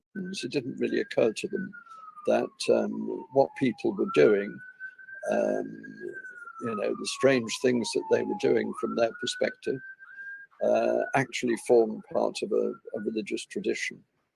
And so they imposed, if you like, very often they imposed the idea that these people were of Jewish origin and their practices came from the Bible. And then they, of course, imposed Christianity because that's what they were there to do, was to preach the gospel. And then subsequently, the African communities themselves sort of internalized the you know, the teaching of the missionaries, and they mined their own traditions very assiduously in such a way as they were able to extract parallels between local religious phenomena and the Bible. Now, if you're looking at the academic world, generally speaking, the idea that Jewish ideas trickle down from, you know, Egypt and Israel or Palestine or Ethiopia into Central Africa is considered to be quite racist, and it's called sort of diffusionism. And so most professional Africanists will object to it. And as far as African scholars are concerned, and particularly in Nigeria and elsewhere, they're not too bothered by this. They themselves see that there was a trickle down, and Central Africa and Western Africa really were. Listen to me. Is he saying that people started claiming Israel based on what the colonizers told them or the early missionaries? Could possibly be. That's one of the problems with oral tradition. Sometimes people will pick up a little bit of this. And once an elder or a chief in a community likes somebody, they'll add some tradition or influence. That was Idi Amin and Haile Selassie and them. They saw certain things American generals would wear, and they would wear it on their. They don't know what I mean. They would just pin it on. They would add that to their regalia, and would become part of their custom. People don't want to hear that. I think that's maybe why Jones asked about the convert, and is there a bloodline blessing? Say what you want, firm and charity. I know my man wanted to argue that thing. The recipient. And then, even when you're dealing with the doctrine and you're dealing with the curses, like I said, I don't know if people really looking into, you shall be scattered, and the scattering happy and already, like Young on Pastor Green shared the sources. Him and who else shared the sources with us? And, we back and forth and we're arguing about the curses. If you're in Christ right now,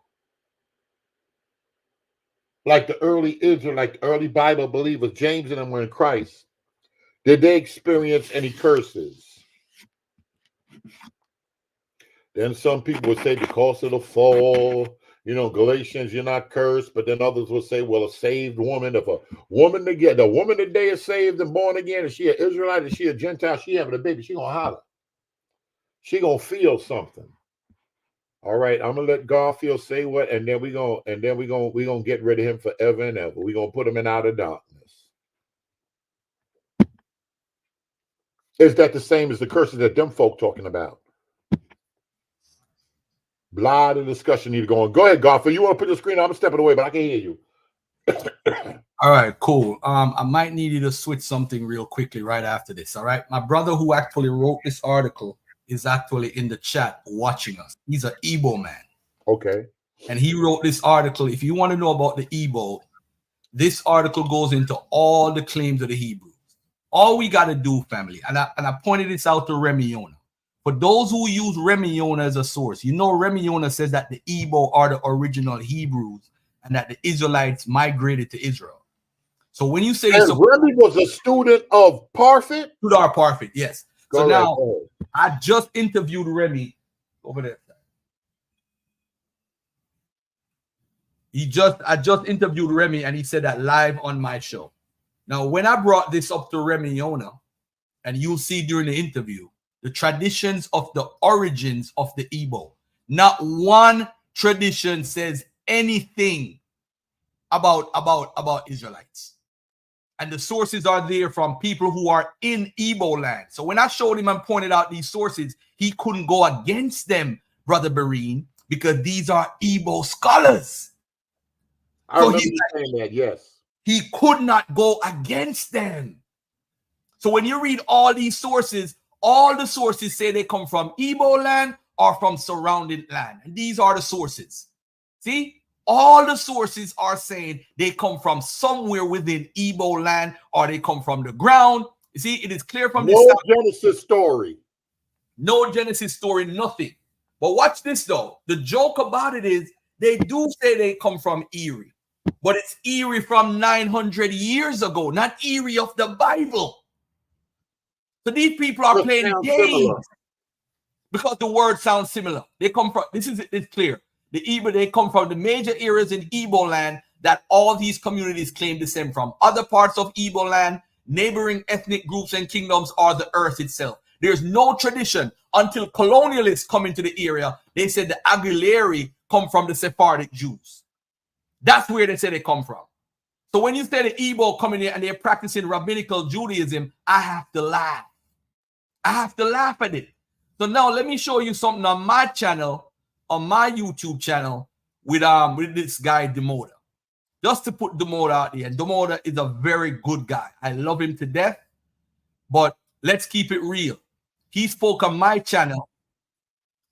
Listen to this question that I asked him. I'm going to share it on the screen so y'all could hear for yourselves. What about African Americans? Can they be Israelites? Let's talk about it. Can those in the African diaspora in the Americas who have Igbo DNA automatically consider themselves halakhically Jewish? Or would you say some of them still need to undergo a conversion process to fully join the people of Israel? This is an excellent question, and this is a question that I am considering and asking myself as well. And I would say that there are some points we need to take into consideration before we even answer that. So the first thing is the following. If we say that the Igbos, if we begin from the premise that Igbos are Israelites, and Igbos are then enslaved, they're taken to the Western Hemisphere as slaves. Once they are there, if they are forced to the practice of incest, and there's incest, and then there's a child born out of incest, as we know this has happened, then that child is considered in Jewish law or biblical law is considered mamzer, a bastard, to translate it into English language. And a mamzer, according to the Torah law, cannot enter the congregation of Israel. That means that this mamzer, this seed, this product of this unfortunate case or incident cannot marry into the people of Israel.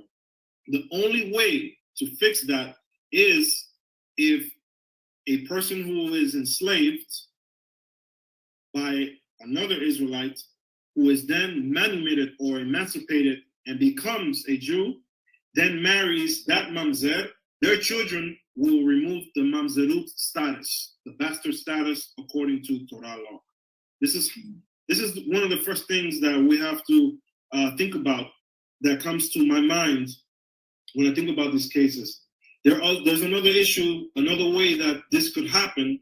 Suppose that if we're basing from the premise that Igbos are Israelites, according to biblical law and Jewish law, let's say, if we have a woman who was, if we have a woman who was married, she was married, and then she was raped, her children, her descendants are considered mamzerim as well, because the child is born as a product of adultery, even though it's because she was raped. So that child or that seed, according to biblical law, is a mamzer. And so the only way to fix that is by marrying that product or that child to another person who was enslaved and was emancipated and integrated into the community. Then their children will no longer be mamzerim. But because today we don't have slavery anymore, it is prohibited by international law, even though some people are practicing it in East Africa and in the Persian Gulf illegally, then we cannot implement this type of practice or this ruling in order to fix this status. So that's the biggest question that when I look at this case and I take distance and I say, okay, if someone is a descendant, 100% sure being a descendant of Igbos, basing and working from the premise that they are Israelites, can they be automatically Israelites? I would have to say no. That's my ruling. The Omanana elders, they will differ from my ruling, but I'm speaking from the point of view of Jewish law. I'm speaking from the point of view of Jewish law. So from this point of view, this person would have to, working from the premise that they are Israelites, can they be automatically Israelites? Okay, if someone is a descendant, 100% sure being a descendant of Igbos, basing and working from the premise that they are Israelites, can they be automatically Israelites? I would have to say no. That's my ruling. The Omanana elders, they will differ from my ruling, but I'm speaking from the point of view of Jewish law. I'm speaking from the point of view of Jewish law. So from this point of view, this person would have to convert. It cannot be automatic. I would say the following though. There are certain This courts person would have to do in what? the They United would have to States do or what? the colony of Virginia. Convert. Let me say it again. Majority of slaves that Come came here there. This is all properly recorded. from Demoda. Since y'all jumping 100% around about the Igbo and the rulings, it's funny that the African American guy is interviewing the guy in Igbo land, and the guy is not even telling him that, yo, you can't be that because they go by the woman. He's going by that, which you guys claim is not Torah. So why, when the Igbos are jumping up saying they're Israelites, you're jumping for joy when they don't even believe what you believe? We're looking crazy out here. Crazy. Sure, being a descendant of Igbos, basing and working from the premise that they are Israelites, can they be automatically Israelites? I would have to say no. That's my ruling. The Omanana elders, they will differ from my ruling, but I'm speaking from the point of view of Jewish law. Hold on, Garfield. Go ahead, Kobe. Can it just be different traditions, though, Garfield? Point of view, this person would have to convert. It cannot be automatic. I would say the following, though. They have to do what? Marine, convert. They have to convert. But Hold on, let Kobe talk. But my thing is, if it's from the mother, if it's from the father, if it's a different tradition, it still come down from Israelite people. They don't have to have the same beliefs as some over here. You don't agree with that? No, because I'm going by what my brothers say in America. I'm going by what their rule is. I know Kobe. I know what Kobe is going to say, but the issue is this is just more proof why Tudor Parfit and all of them don't respect African American Jewry. They respect Africans in West Africa, but they won't respect slaves and descendants of those same West Africans as Jews because they don't see a connection with Jewry. This guy will go to New Zealand. He'll go to China, but he won't come to African Americans and say, you know what, this claim makes sense. I'm not making this up. This is Tudor Parfit, who y'all love.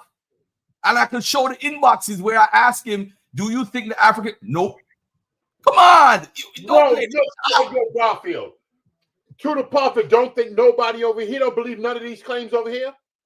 No. He is saying that the Jews in America, he said it's possible that 1 and 2 might have come over. That's what he said. He can't prove it though. It's just like when he came on my channel, he said, yeah, some of them may have come over, but they can't prove it. This is not what I'm asking for. Show me proof. They don't believe it. That's why they you see, as scholars, as PhDs, they got to leave it open. They can't make the absolute talk. Garfield could do that because I'm not a PhD, although I shouldn't do it. But there's no evidence. You see, everybody is looking for evidence to agree with them. It's called confirmation bias. I have one more thing to talk about, and then I'm done. You could let Kobe go. Let me just talk about this book right here. Again, if you need this book, you could email me. This is very important. Black Enslaved David Goldenberg. Wait a minute.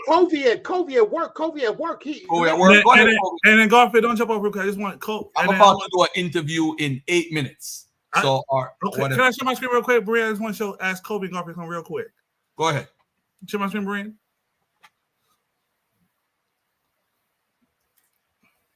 I sent this to both Kobe and Garfield a while back, right? Let me see. All right, so this is a paper put out, PhD dissertation, Making History: The Sephardic Jewish Orphans of Sao Tome and the African American Appropriation of Their Story. Right? Kobe, you remember this paper I sent you? Yes, I do. I read it. It was yeah, it's interesting. Go for it. This study seeks to explore the little-known story of the Sephardic Jewish orphans of Sao Tome. Not much is known about the children who were taken from Portugal to the western coast of Africa. The story of these 600 Sephardic Jewish children is unique and enigmatic. However, it's been subjected to an unusual interpretation. Notably, many African Americans have appropriated this portion of Sephardi Jewish history. For some, they have traced their Jewish ancestry to this historical event and clearly self-identify as Jews based on this narrative. Why did they do this? The theory of anthrocentricity and the collective memories applied to this case study of African Americans to consider how they're able to adopt this story as their own. Finally, it is said that nature abhors a vacuum. The lacuna inherent with this story is akin to the historical fate of many African Americans. This study attempts to explore how these two communities from the past and present has come together in the making of history, imagined or real, right?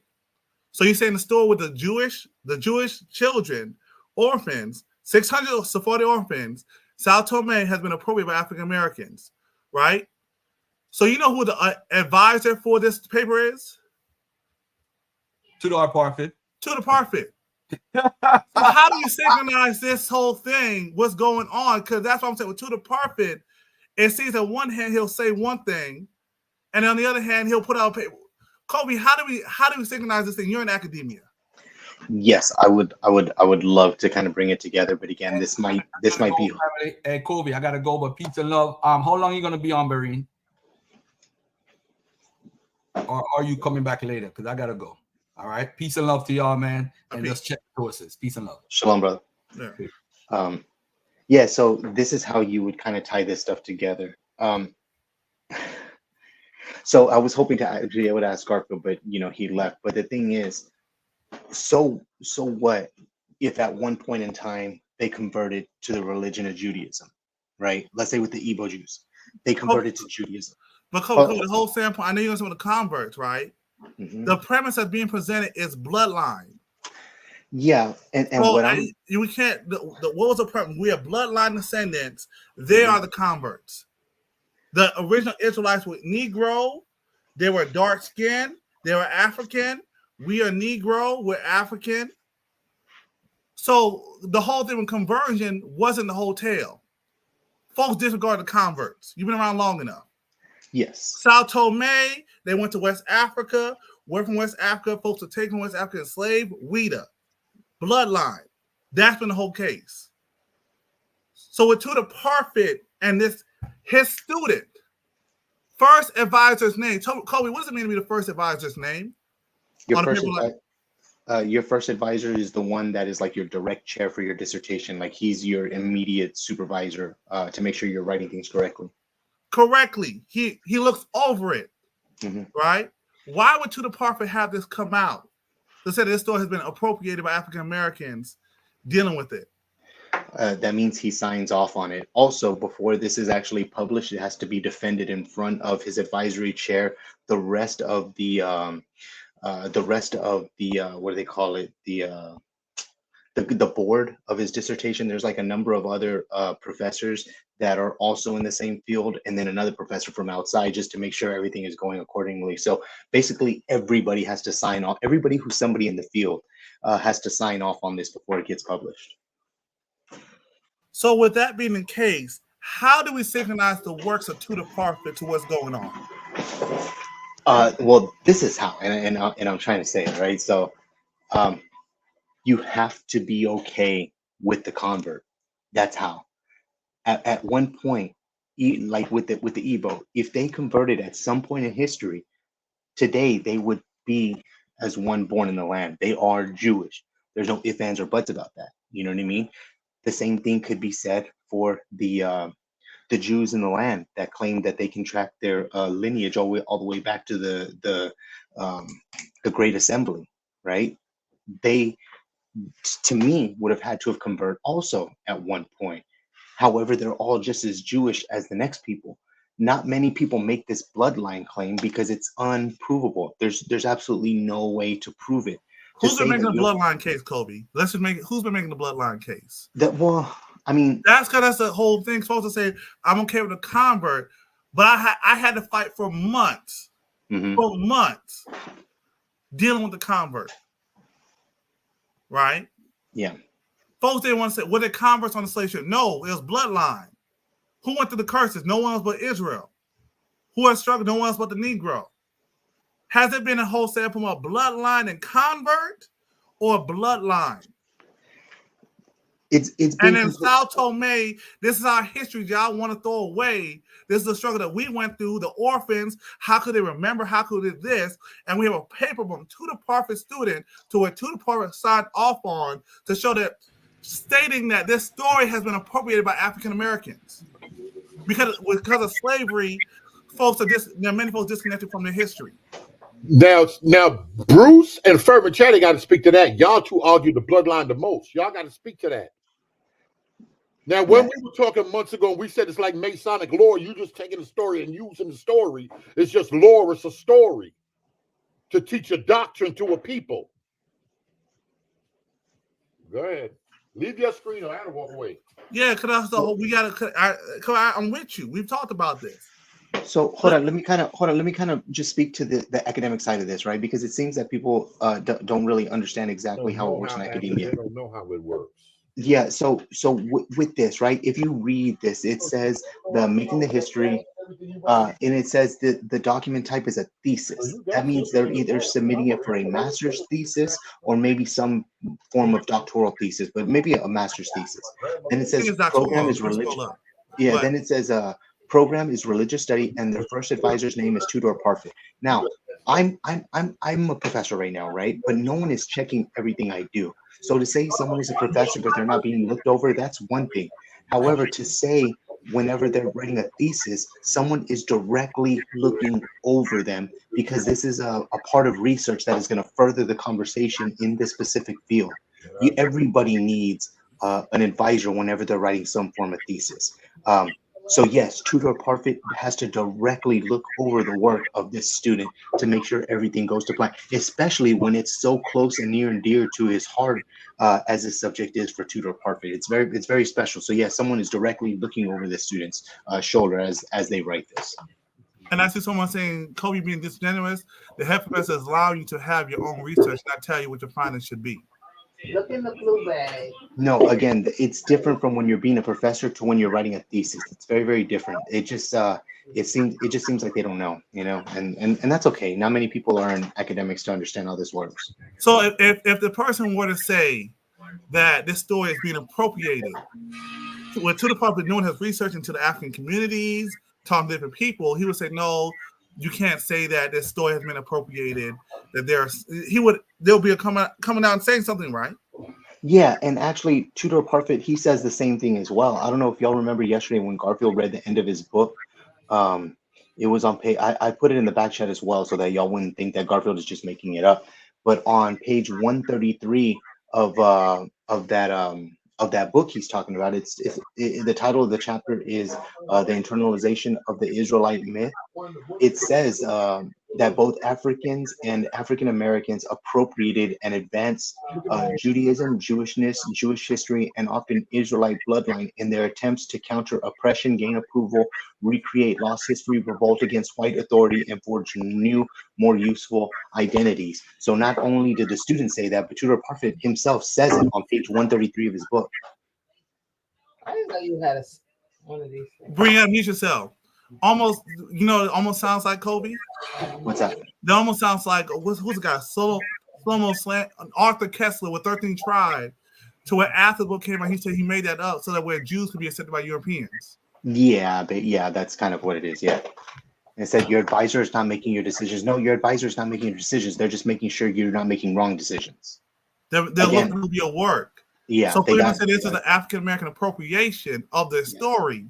Mm-hmm. To me, y'all coming from wrong, there's not a connection. So folks are saying a connection. Let's go back to the abstract. He says in the abstract, let's start to see the little known stories of Sephardic Jews.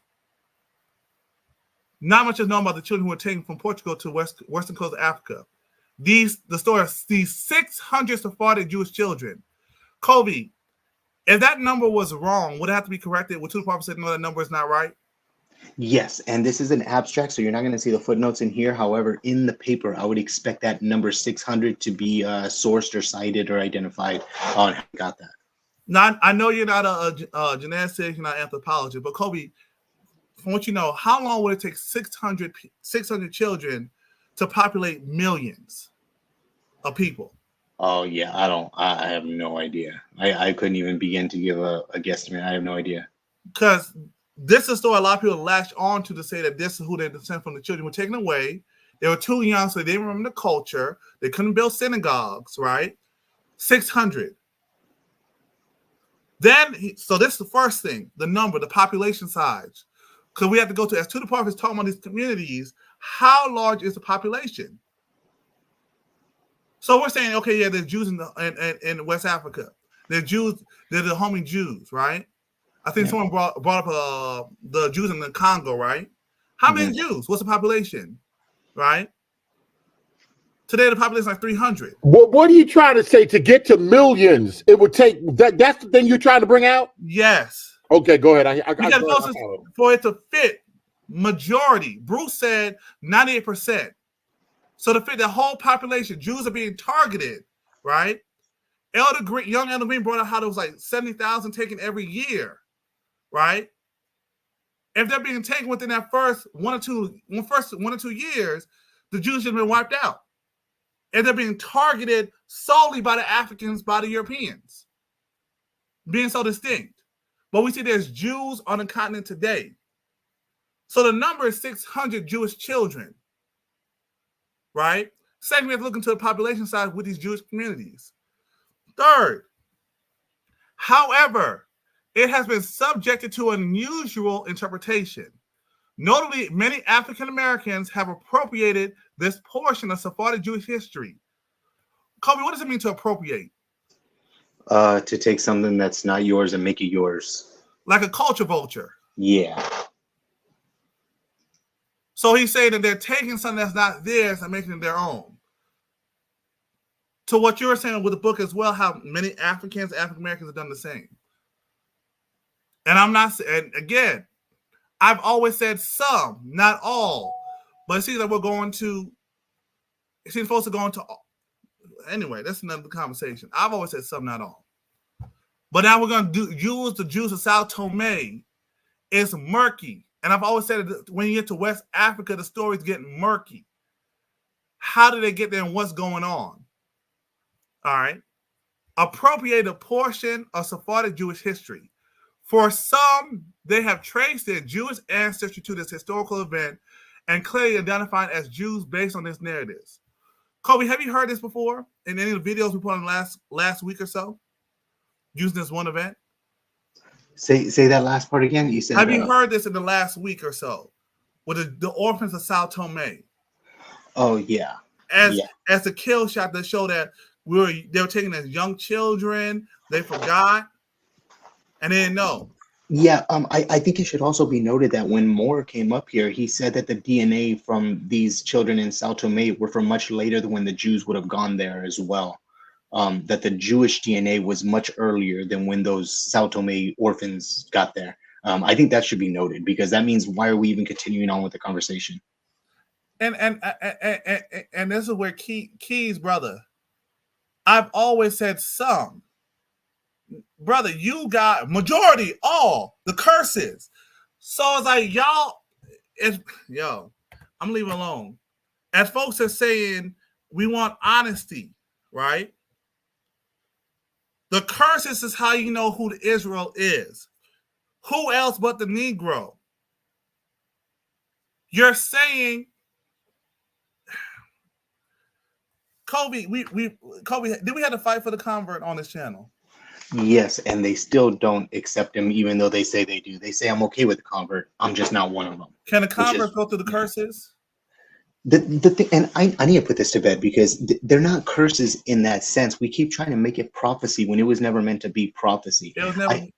And what I find interesting is I'm actually giving a better, not interpretation, but it's like a better out, for the lack of a better word, to Israelites who want to still hold to this Deuteronomy 28, right? If something is prophetic, that means everything has to come to pass at the time it's supposed to come to pass, because God doesn't make vague prophecies like it's just, some are going to do it. And then, that's not what it is.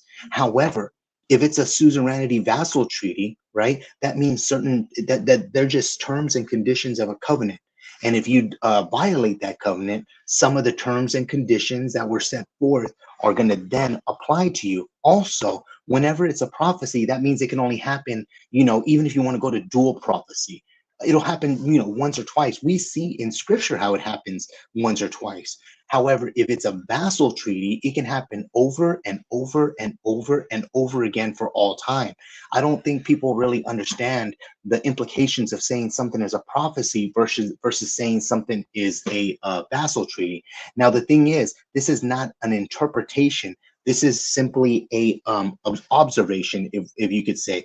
The thing is that Deuteronomy is not the only example we have of this, of ancient Mesopotamian writings, right? It's actually called the Hittite vassal treaty. We got the way Deuteronomy was written, they kind of copied it. No, I don't want to say copy, that's me. They styled it after the writings of the Hittites that came before them, right? So it's a treaty. It's just a treaty. If you read, well, I know people don't really like to go outside the Bible, but if you read books on the composition of the Old Testament, you'll see that this is how it was brought together. And again, this doesn't shoot anybody down. This helps people. The fact that it's a vassal treaty means that it can happen without a timeline, right? There's no endpoint, and you don't have to fit every single one. So how Alazar came on and said you only have to fit one prophecy at some point in history, that makes it not a prophecy because you only fit one or two. When it's a vassal treaty, then you can just have bad knees doctrine, maybe 300 years ago and still claim it applied to you. People should really reconsider the prophecy thing versus the vassal treaty. It'll really help them out. And Kobe, another thing with the Igbo, do they say that what tribe do they say they descend from? From what I saw, it was Dan, right? I think Dan or Gad, right? Yeah. What does Bruce say? The curse is that Judah will be sent to the four corners of the earth. He said, real quick, red letter, please, that give us another professor that feels the way you feel about that, or show us the source on that. Matter of fact, when I presented this, I actually presented it from a class that I took on Old Testament, and I sourced my professor that taught it to me and the two textbooks that teach it. So yes, no, this wasn't me. I freaked out whenever I saw it. Not only did he teach it to us, but they show all the reliefs and the stones and the Hittite vassal treaties in which they got it from. The style, you can put them right up next to each other, and like paragraph for paragraph, they line up. You know what I mean? So it's like the evidence is overwhelming if you look into it. And it says the Torah group aren't treaties between two or more nations. Deuteronomy 28 is between Yah and you, and that's what makes it so special and different. It's really amazing whenever you look into it. Yeah, and then real quick, so let me finish my point with Igbo. If the Igbo is saying in the oral, Kobe, this to you too, bro, because you talk about oral tradition. So the Igbo is saying that oral tradition, it is sent from Gad, right? And folks are saying majority of slaves were Igbos, right? That's what someone said. How does that fit into the notion about what the Bible says prophecy? If these folks are saying they're all tradition, they're Gad, but Judah is supposed to be sent to the four corners of the earth. Again, I mean, if we just get rid of that's the whole. It's supposed to be Judah, and they're saying they're Gad, they're Dan. So why are folks on the continent saying something different than what folks saying over here? So there's two things on that, right? The thing with the Igbo, whenever you read the accounts of how they said they descend from Gad or Dan or whatever, it was like a 60-40 vote, based on the ones like the shot callers at the time. There was a lot of them that didn't even believe what they were saying. However, other ones did, so they just verified it and said, yeah, okay, it's okay, you can go ahead and be Gad or whatever. But the thing is, if we try to apply that to Deuteronomy 28, you can't make it a curse because, like you said, it has to be Judah. However, if it's just a vassal treaty between the entire nation, any tribe can go through it at any point in time. Hey, Dunamis, can I ask you a question? Who's this? The second Exodus. Oh, I know you're here, second Exodus. Go ahead. No worries. So Remy Alona mentioned that there was all 12 tribes in Igbo land. So there's even disagreement based on the narrative that Igbos are Dan or Igbos are Gad. He's saying that all 12 tribes are present currently. So second Exodus with that. So during the slave trade, was it just the Judah, the ones from the tribe of Judah that were taken in slavery, and the ones that from other tribes were made? Remy did say that most of the tribe of Judah was located in Bahia State or something like that. And they were the Igbos that was targeted the most. targeted. So the other tribes weren't targeted, but these ones were. Not saying that others weren't targeted, because everybody was targeted, but there was, just like some of the references said, that there were some groups that were more targeted than others. How could they tell the difference? That's a great question. That's something. And then that with that region? What's the terrain of that region like? Is it by water? Is it mountainous, or is it a plain to eat? So there's easy access for people going to that area. No, it's not easy. As a matter of fact, people get it incorrect when they say the Europeans came in. As a matter of fact, a lot of them could not come in, and they needed help from local tribes to be able to participate in the trade. I think that's my question. What's the region like? Yeah, the regions. That's what I'm saying. The regions was too. Had malaria in the area. It was swampy. No, I know. That's why the Europeans can go inland, right? Right. Yeah. But with that specific region where you're saying they're being targeted, is there anything else to that region? Swampy, with like very swampy snakes, things of that nature. Okay, so but that's not the only region. Okay. Second next is, what does Remy Iona say about the Yoruba? So, to be honest, Remy has been very tribalistic, and so he discredits some other Igbos from the Falasha or other groups as being Israelites. He really pushes more of this Igbo being. Why does he do that? Why does he do that? Yes, I do believe that. He's very nationalistic, and so perhaps that's why he's doing it. He's trying to push his particular ethnic group first, but even the Igbos among his own group don't all identify as, just like Garfield was saying earlier, they don't all identify, just like all African Americans don't identify. Does Remy Iona accept Christians as being Jews? I don't believe Remy Iona believes in Jesus Christ as Lord and Savior. He doesn't, but would he accept Messianics as being Jews, or would it be the same thing like with Orthodox Jews and Messianics today? That's a very detailed question that he will have to answer. I haven't heard him speak on that about Messianic Jews, because there's Messianic Limba, and then there's non-Messianic Limba, and then there's Muslim Limba, and then there's paganistic, or what would I say, fetish Limba. So there's different groups. I know Igbo and Yoruba have long-standing beef, but the whole notion, and then again going back to it, the curses, right? First thing, how does Remy Iona, what does he use to verify that he is a Jew? What does he say in terms of the story, his tradition, and whatnot?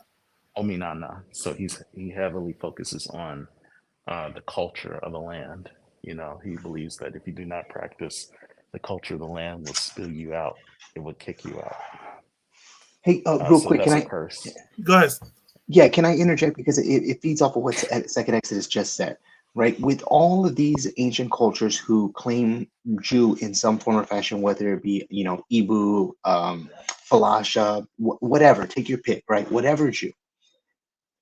There's a book, right, by Jeremiah Jehoiakim at Jerusalem at the time of Jesus, and it goes into the history of how they conducted themselves, right? And it talks about those that were considered natural-born Israelites, those that are proselytes, and it gives different categories of whatever Jew.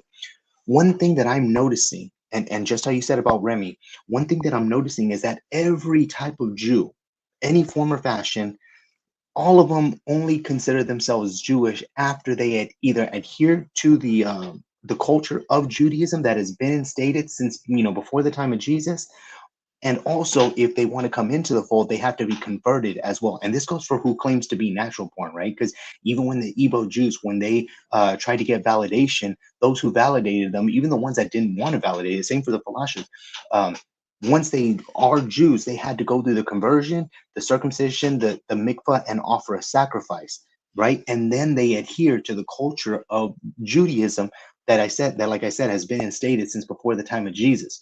So what if we're arguing on who is Jewish or Israel today? According to all these ancient tribal groups, those making the claim today that don't do anything would not even be considered Israel. And that even includes if they are so-called bloodline, which no one can prove anyways. So I don't understand why there's still an argument being made, especially when people don't even adhere to the culture or customs, nor have they ever gone through any kind of conversion ritual or anything of that nature as well. It seems that they're just making the claim, but that means nothing to any other Jew in the rest of the world, like any other Jew. And then it's also interesting that with the Igbo, that rabbinic Jews have been brought in to help explain certain things and break things down. I'd like to interject on that too, because my sister, she's currently dating an Ashkenazi Jewish guy, and you know, there's a lot of Jews who do keep the Ashkenazi Jews who do keep the culture, but there's a whole lot that do not. And so the question would be, since they are not keeping the culture, should they also be go through a conversion process to show that their faith is genuine, or is it because they were born to a Jewish great-great-grandmother that they don't have to do anything to show that they believe in the Torah or anything of that nature? And I think other people kind of want that same, I guess, privilege, you know, to say, hey, we made descent from Anazim, so why do we have to convert when there's a whole lot of people who are not practicing today? But then with that second nexus, that will go back to the tradition of the ancestors. Yeah. So if we're going back to the diaspora, particularly with 70 AD, who are the authorities in Israel? The Pharisees. Yeah. But then what did the Pharisees become? The rabbinical Jews. But check this out. But then folks reject the Mishnah, and that's the issue with the Talmud, but it's reject anything from any kind of writing from the rabbis. So what do we do? But at the same time, there's also... Time out. There's a doctor right now. His name is Dr. Mark Nanos, right? And he's a Jew, right? But he makes a parallel with the Catholic Church today. So me being Hispanic, everybody that I'm around is Catholic, right? Now, so when I was born, I was naturally put, Roman Catholic on my dog tags. Whenever I enlisted in the military, my religion was Roman Catholic. However, I didn't do anything Roman Catholic. I can call myself that, but the church did not recognize me as Roman Catholic, even though my parents are. You have to go through the baptism and the 5 sacraments, the confirmation and catechism and all that. You got to do all that to be officially recognized, even though I was born into a Catholic household. The same thing holds true for Judaism. Even though you were born into it and you can call yourself that, it means absolutely nothing to the establishment and the established religion, customs, and cultures of all the Jews, tracing all the way back to way before Jesus. Then with that will go into the whole standpoint about why the church will see themselves as a continuation of Israel, adopting that practice. Even with the whole notion of infant baptism, that's why they were baptized babies, because just how young males were circumcised, children are part of the covenant community, even if they haven't made a confession of faith yet. Yeah, we talked about this before, how Judaism broke off into different sects. So even if there is a group like the Ashkenazi that adhere to the Pharisaic model, there's still other sects like the Ebionites and all the other different sects. Yeah, but second nexus, there's just like amongst Christians, there's a succession. Amongst Jews, there's succession as well. And the whole standpoint with the Ebionites, they would have died out. So in the 9th century, with the Inquisition, would there have been Ebionites? Right. No. Yeah, I understand what you're saying, but wouldn't it be the new covenant that is the thing that grafts everyone back in? Like Paul, he says that the natural branches are cut off for blindness, but what if the natural branches want to be regrafted back in? Yeah, but second nexus with that, the Ebionites, even from the early church, were deemed as those who were cut off and deemed as heretics. So with that, to try to establish yourself through that branch, you'll be seen as a branch that's cut off or being out of order. Well, yeah, we know that Israel as a nation. And also the Ebionites rejected Paul. So to go back to the Ebionites, then quoting Paul would be ironic, being that they rejected his writings. Well, yeah, that's the point that I was making. There's different sects, so Yeah, they're but you're not the saying, only ones. yeah, but I see you're saying the Ebionites, and from our discussion second next, it does seem to me, you can correct me if I'm wrong, Okay. do kind of like go try to cling to the Ebionites, but they were deemed by the church as heretics, and they rejected the letters of Paul. So with a lot of teachings, you would have to go to more of the rabbinic writings in order to how to understand how to keep the faith going. Well, that's the question. Like, since Paul and James, they laid out what the faith is. We weren't going to have the temple forever. We had the real temple, which is in heaven, where Jesus went up, and he's a high priest forever. And so that covers both, the natural or the national Israel, as well as the God-fearing Gentiles. Yeah, but I'm And saying in so, terms of the success, but my point was with the Jews, Ashkenazi, Sephardic, yeah, there's a level of line and tracing back, and in both communities, they utilize the oral traditions that were passed down from the ancient sages. yeah, So it's there like what is a you're, standard to where they're going to go yeah, back and trace themselves to something, and there's a line of succession that folks will utilize, where hands are being laid on people to right. become rabbis. Yeah, So that's considered different yeah. sects. By the That time goes after the first century, there's right. only the rabbinic sect that really survives. Well, that goes back to what you and Brian were talking about with the apostolic linking of hands. Do you necessarily need that? It's just a question. Do you need that lineage of laying of hands versus being a shepherd, and the Holy Spirit comes to you, and you get connected, and you're out there teaching God's word and His truth to other people. Yeah, but there's a level. It's not just. It's also authority. There's a story in the church with Francis of Assisi that he would taught and preach. He even had an order, but he had no authority in the church. So there's certain things he was limited in doing. So we're talking about eldership. Yes, you can talk, but in terms of having the elder and sense of authority, like that's why the whole thing with, as you're talking about the second Exodus, this also looking at with Rabbi Damona with the Bet Din. Mm-hmm. But that will go to a sense of authority. Right. That who has the authority to give certain edicts? Well, isn't authority given by man, or is it given by God? And I think that's going to be an issue. What if there's a authority that is given by God that is not lining up with the modern or the conventional, systems? Like, Second Exodus, I hear you that God can raise up people, yeah. but you're always establishing exception that's not the norm. And then when they're raised up, what are they doing? Like when with Moses in the wilderness, the 72 elders that are raised up per Jethro's suggestion, was that man that raised them up, or was that God? It was God. So now with the elders who are following the system, taught to sit in the seat of Moses, the traditions have been handed down. Is it man that was raising them up, or is it God? I think most texts are saying authority is given by God, but it's recognized by man. It's the same way with the canon. I think, yeah, and I think y'all are skipping over something. The way it's being presented, the argument is being presented from completely different viewpoints, right? So if we're not looking for apostolic succession, we're basically looking at this from the lens of Protestantism. Anybody can just, branch off and build their own church and claim, well, God gave me the authority to do so, right? The rabbinic individual. tradition. Yeah, we can do whatever we want. Succession. However, but going back as well, if Jesus made all things new and he allowed those to be grafted back in, number one, there's still a distinction being made. Number two, the way broken is translated is just a little off. It doesn't mean severed. It just means broken in a sense like you break a toe. And number three, if Jesus, takes apart those distinctions, that means one or two things. We're either all now Christians or we're all now Jews. Either way you look at it, all of that is just off in a very, very new way of thinking, which is not what was held to within the early church. All this is new stuff.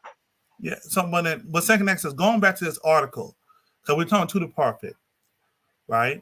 How do we synchronize to the prophet's work with the work that his name is on, first advisor, the Sephardic Jewish orphans of Sao Tome and the African American appropriation of their story. How many orphans were taken?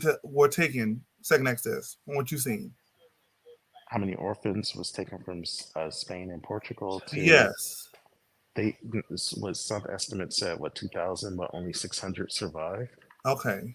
Now that raises up another question: was it only orphans? Was it only children that was taken, or were more groups, including non-Jewish groups? Were there more groups brought to the island in succession after that? And there's history books that says that they also did deport more Jews that were not orphans. They deported more Jews, and they deported new Christians who were Jews but were Christians in faith. I hear, but second Exodus, with it, the story that's being presented, the orphans is a pivotal story to say that they were taken young to what they didn't know. They were taken young, couldn't build synagogues, right? I think the video was played earlier that said we don't see in the Bible that they built synagogues. Kobe, second Exodus. Is synagogue something foreign to Jewish culture by the time of the first century? Absolutely not. It was completely central. How to have a sect in Judaism, how many do you need to establish a synagogue? 10 men. 10 men. Well, I've heard the number 120 people to establish a new sect. And then we see 120 up a room. Oh, a new set. My bad. I was looking at it as being able to conduct service at a synagogue. No, not to actually establish a new synagogue. 120. Yeah, I guess so. I guess that's why there was that many in the Great Assembly as well. Yeah, showing the Jewishness of the Acts of the New Testament. They are Jews, but then folks are saying that this whole thing of synagogues is something foreign that we don't see in the Bible. Second Exodus, did Jews establish synagogues? Yes, they did establish synagogues, but that goes back to the question: does God dwell in buildings, or does He dwell with people? I hear you, brother, but in the same token, historically, when Jews went to an area, did they build synagogues? Did the Jews in Spain and Portugal have synagogues set up? Yes. So that wasn't a foreign practice for them. No, it wasn't foreign practice. No. So to say, okay. Again, now the story is they're taken as young, so they don't know these things. Why would to the prophet, second Exodus, he's okay. He looked over this thing. It's put out. It's published.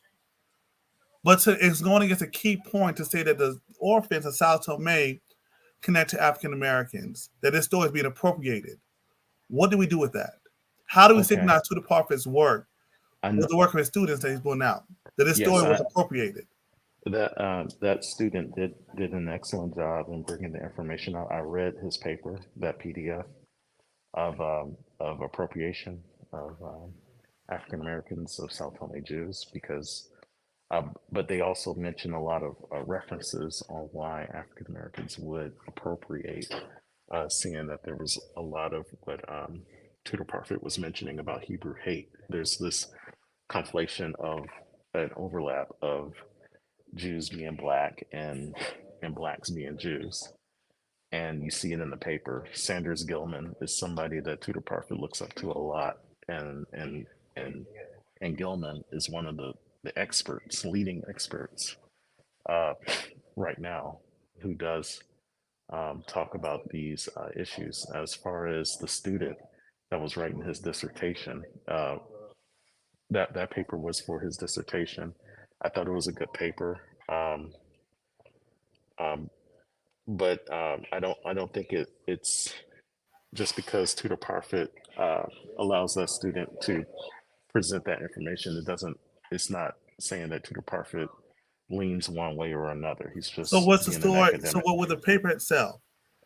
From what you see, is this story being appropriate like he's presented? African Americans appropriate the story. Many African Americans have appropriated this portion of Sephardic Jewish history.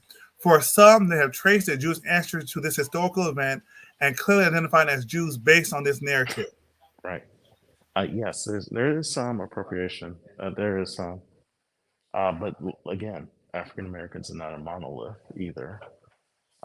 So you may have, just because you have some African Americans who are descendants of Israelites by blood or through ancestors who converted, doesn't mean that everybody's ancestor was had anything to do with Israel or the Jewish culture.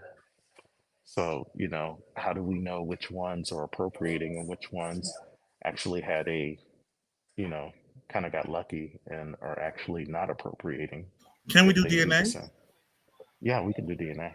Yeah, The DNA is not too far back, so we can trace back this community, right? not at all. Right. So No, DNA I can be a believe, factor. So folks, if they're using the story, DNA can be brought up to see how folks migrated. yeah, absolutely.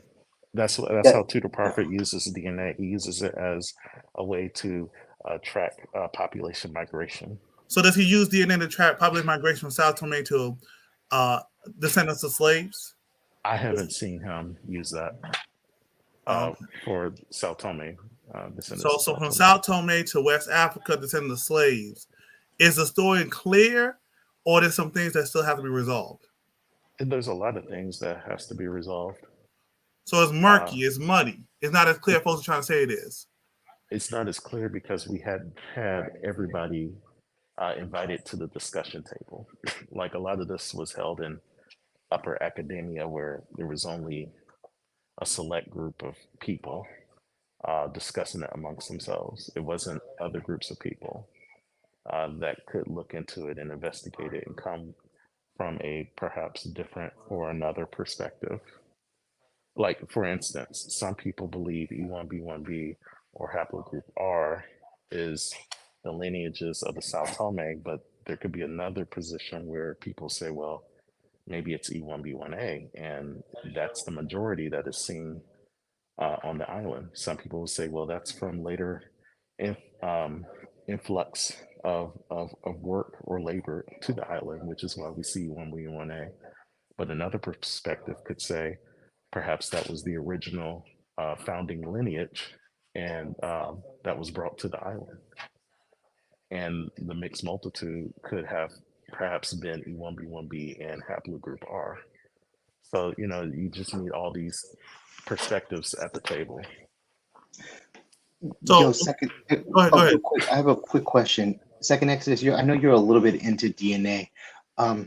Autosomally, how far does that trace back? No, autosomally we can't. It's not really good to use autosomes because it changes a lot. So, but it's like 500 years. So yeah, but it's like 500. It's like 500 years that it goes back to show where that DNA's been, right? Yeah. Okay, so shouldn't anybody be able to take a DNA test and see if they autosomally come from this area of Sao Tome to? Because this is only the 1700s. They should be able to definitively see if they come from that area or not. I'm all for it. It has to, most of the DNA studies I've seen have been focused on the haplogroups MT or the Y chromosome, but it doesn't really, go through and break down the sub-Saharan markers, or any other markers that might be present. And okay, so with that also, so by this time, with these 600 orphans, be enough to fill the millions that came over on the slave trade. This population group. This population group, are you saying, repeat that question one more time? Would this population group be enough to fill the millions that came over in the slave trade? Oh, no, not at all. So if possible, if anyone that came over, it'll be a smaller number. Some of the slaves, not all the slaves, majority. Yeah, that's possible. But now here's the thing. Tudor Parfit did say tens of millions. And so he was, speaking about what, Luango, right? Just that particular region. And so how many more other regions could have been tens of millions, right? We see in the Benin Kingdom, Dahomey, we see that it was, what was it, 115,000 annually that was transported. We can't really determine what was convert and what was, genetic, right? So, and then there, of course, there was Gentile populations that were also genetically similar as well. So we can say There are Jews in West Africa, but in the connection between the Jews in West Africa and slave trade, how much more work would have to be done? It definitely there needs to be more work done. You know, scientifically speaking, now as far as spiritually or culturally speaking, I don't think it's necessary. I think you can just simply, you know, follow Jesus and the apostles. And if you identify ethnically as Israel, whether it's through conversion or genetic, then that's your choice. But the question I wanted to ask you, Dunamis, was Right. would there be a problem? Let's say African Americans eventually come to the point where they are okay with convert or conversion. Do you think it'll be a problem for African Americans to identify as Israel without submitting themselves to mainstream Judaism? No, that's a good question. Because first, second next, I don't know, like we had interaction for a long time, right? Right. I can speak for myself. I'm gonna answer your question. If someone says they're Israel, okay, yeah, you're Israel. You know what I'm saying? It's when we start getting into these bloodlines things and folks being fake and all that kind of stuff, to where it's hard to deal with it, and a standard is open. To where now if you're going to put that standard on others, you put it on yourself as well. So how are you going to show and prove?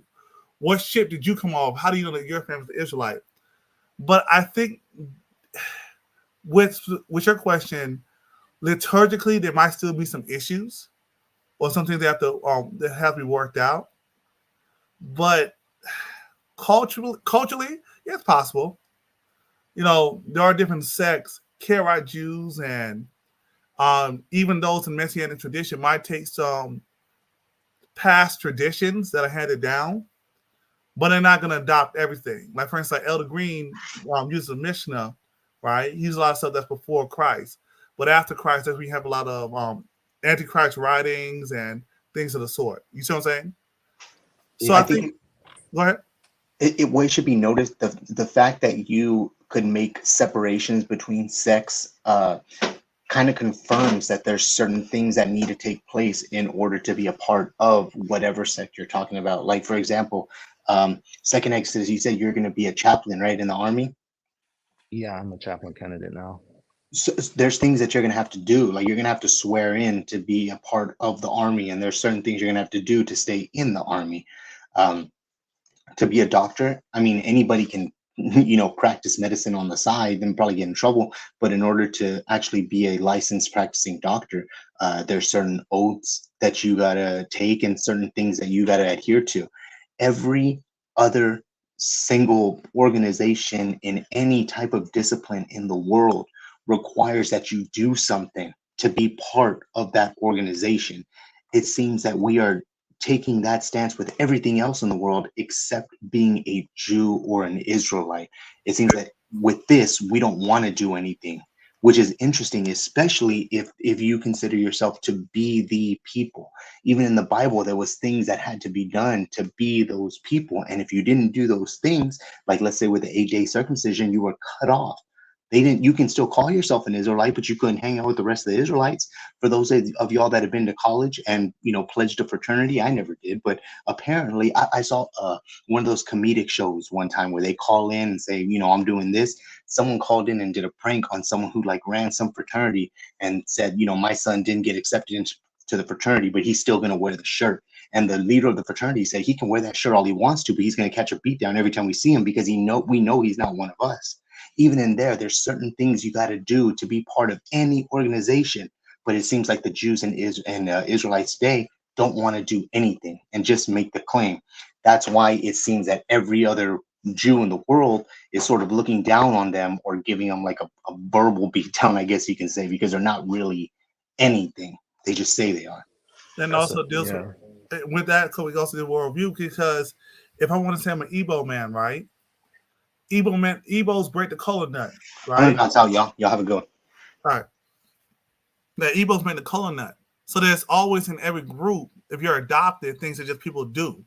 Rites of passage, rites of manhood, all that kind of stuff, right?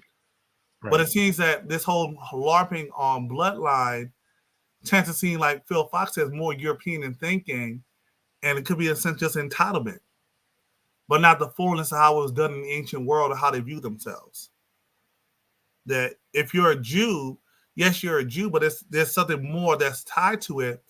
And as a community, it's good and healthy to have these identity markers so we can have the next stage in life. You know what I'm saying?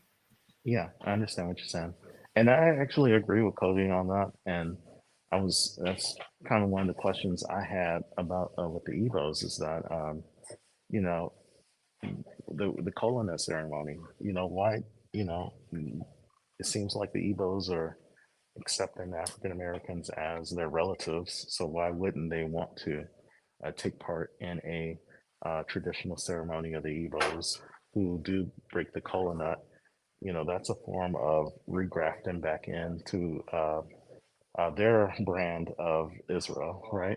That has been recognized by the Beit Din of the Obadiah Alliance. Yeah, but I think one thing is just knowing what's going on, because sometimes when certain prayers are being said, some people call on certain spirits and whatnot. So there is a certain aspect with Omiana that even amongst Igbo, the Christian Igbo, that kind of stuff. And then with that Bet Din, knowing that it's not worldwide, it's a certain group, and now the Payshot has to be recognized throughout. So in a certain court, it's recognized, like here, it's recognized in this court, but now the other steps have been taken. But ultimately, it does seem like, to what you're saying, Second Nexus, that when rabbis come around to recognize folks, there is a push to push rabbinic Judaism. There is a push to where, even if they might talk about Omiana, there's a push to where, well, let me show y'all how to do this, do that. Like how with Habadishi, the Lemba pastor, I'll show his name, Habadishi. Yeah, Kohen Hamadishi. Kohen Hamadishi. How you saying when the Astronauts would come around, they would push rabbinic tradition, and also they weren't messianic. So there is that culture divide about what do we do. But at the same time, we seen with many Lemba, they wear phylacteries. Right? They wear kippas. And I guess that goes back to the question is like, who's bringing that that extra, you know, information or stuff to them, because they were keeping it, you know, they were keeping their own brand of Judaism before. I think that goes into, I remember Rand put up a source from the Jewish Library about a Hebrew Israelite in like the early 1900s, 1920s maybe, who went to Zimbabwe and who started preaching. So it's a question, were there American Israelites who brought over rabbinic traditions? So there's something that has to be mapped out in terms of the timeline. But that's just what I was trying to say. I know folks are saying, folks saying different thing, but with the Jews of Sao Tome, well, hold on before I get to that. Second Exodus, right? If folks are saying this is the bloodline, right? Right. Can me and you take a DNA test to see if we're brothers? I don't know. I don't think so. Yeah, I mean, second, if we take a DNA test, we can see we're not related. Oh yeah. If you and me took a DNA test and you somehow match me, like We can see we're 50%. cousins or whatnot, but we can see that we're not brothers, first cousins, second cousins, third cousins, fourth cousins, fifth cousins. Yeah. We can trace it back to as far as 5, 6, 7, even 10 generations, right? Possibly. Yeah. You know, that our haplogroup will show that we're not, that our ancestors aren't as common. They have to go back further. Right.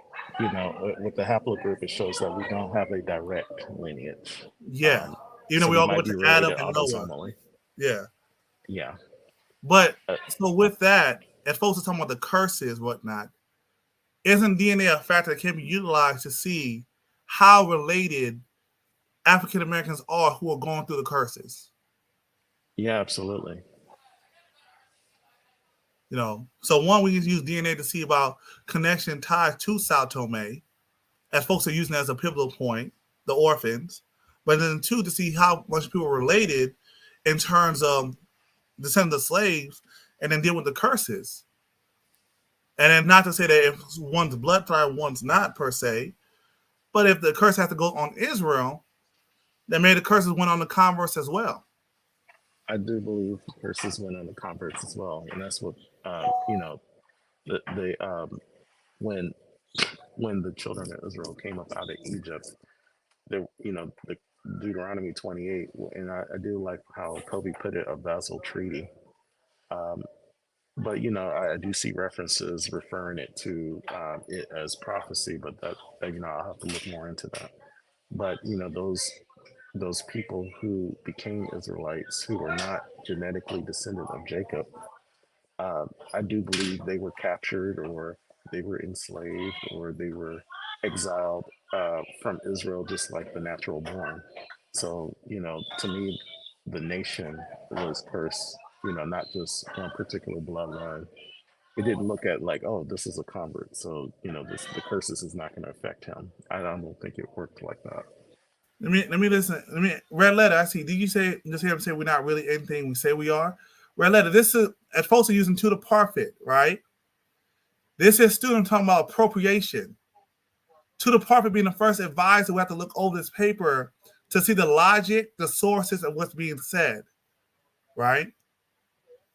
So it's not like a term paper. This is something he has to look over. He has to defend. So the whole standpoint is that if there's beef, the guy's name who wrote the paper is Arends D. Amanfo. If you can't contact him, to his saying, and also to the parfait.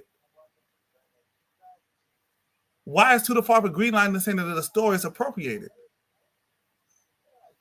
How do we synchronize this paper from a student with the works of to the parfait and what's being said?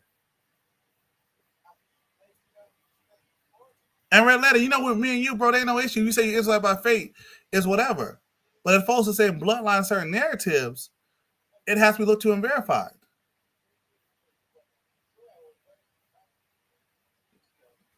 So this is the paper being done. Read the paper to us, dude. All right, let's read the paper. I don't know if you have something else you want to say second next to this, or you have something you want to ask. Yeah, I guess my main thing was Go ahead. I'm gonna wait for 1 second. Okay.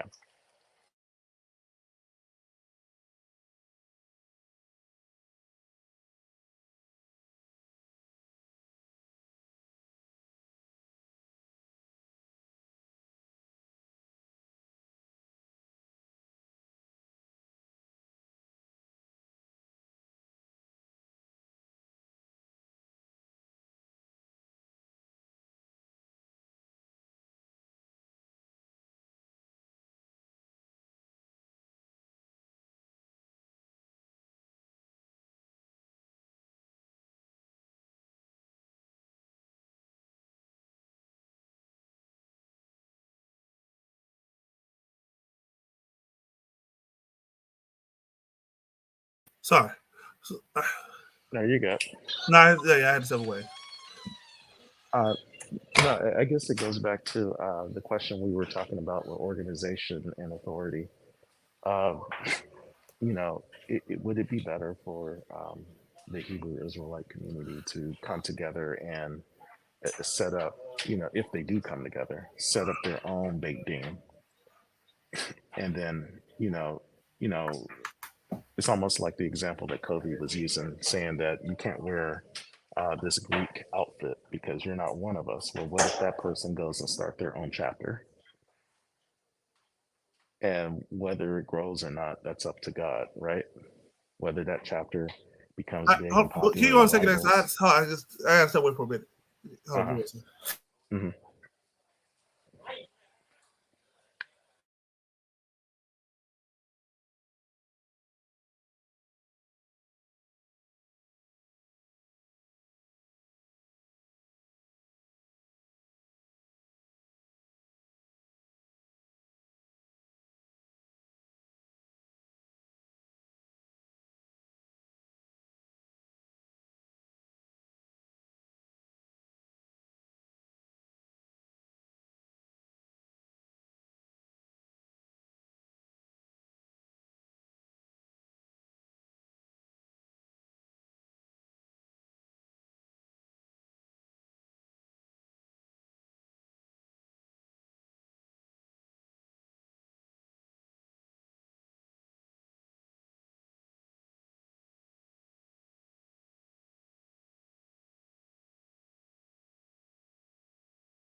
I'm back. What happened? Oh, nothing. I was just waiting on you. So I was asking about what if they create, what if you have a Greek, he gets rejected, he can't wear the other person's outfit, so he goes create his own chapter, and then a lot of people start joining his chapter, and it rivals the other chapter. Then that wouldn't be an issue, and it would help because being Jews is about supposed to say about the culture. But like one thing about Jews with a lot of groups is begging practices, loans and whatnot, right? Starting businesses, networking. You know what I'm saying? There might be there are those that do that, but what I've seen is it hasn't been highly prevalent. Majority of folks, and nothing wrong with it, working 9 to 5. But in terms of taking over industry, right, like with the diamond trade, like certain things you probably know, yeah, the Bears family are Jews. You know what I'm saying? Yeah. There's a standpoint of can industries be taken over? Yeah, by another group. Yeah. Yeah, we see that with K-pop. I'm not dealing with you. But and then I'm not dealing with you. And then also dealing with or even like entertainment, all that kind of stuff. Tyler Perry, billionaire, he has his own studio.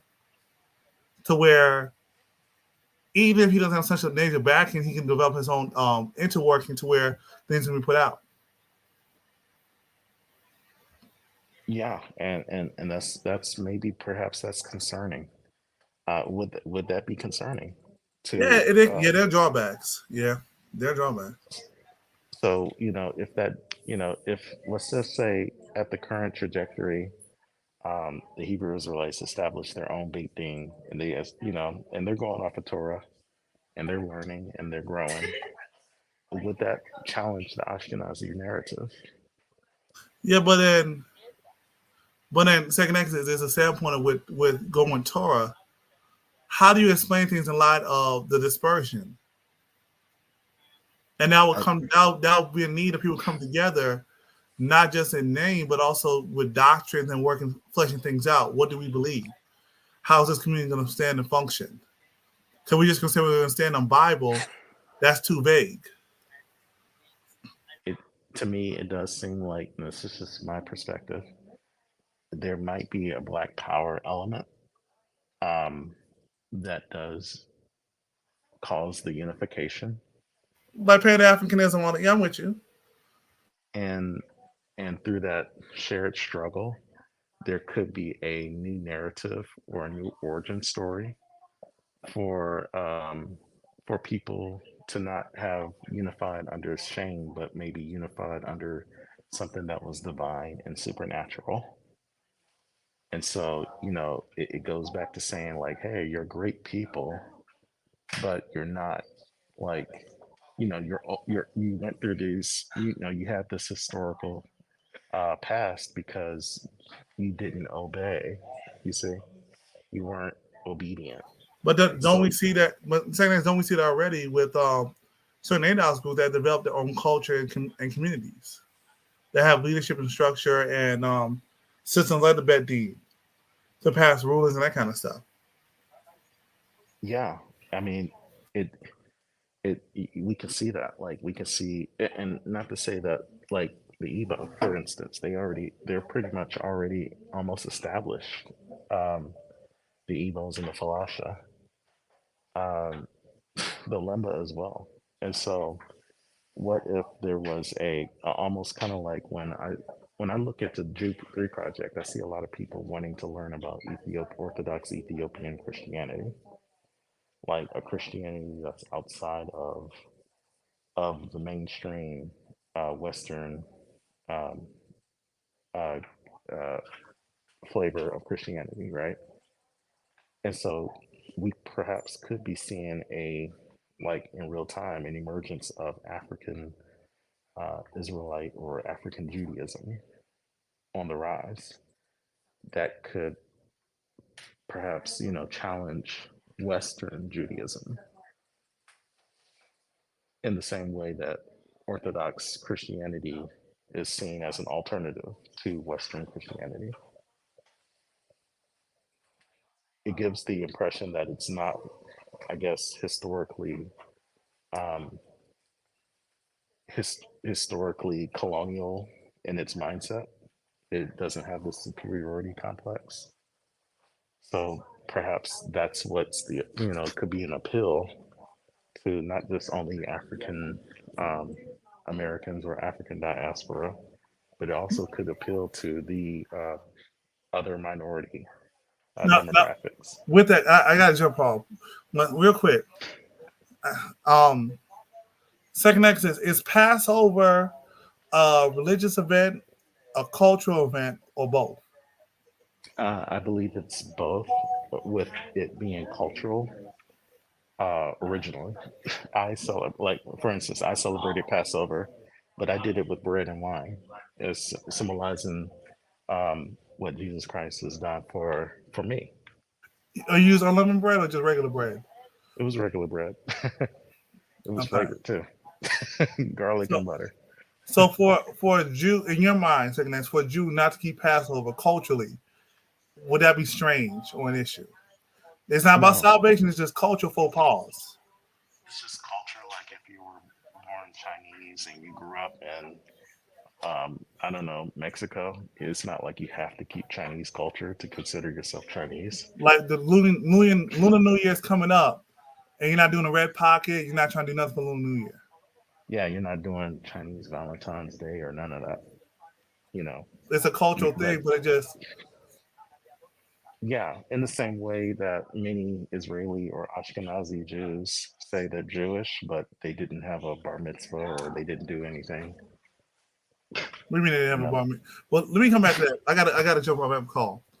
But okay. I don't know if Brain's still here. Brain, if you can drop the link. I'll be back. I'm gonna hop off too. But yeah, I just want to just put that question out there. Is it an issue if African Americans who accept being converts identify as Israel without keeping any of the culture per se and claim Israel by faith? So that's my question. All right, peace out.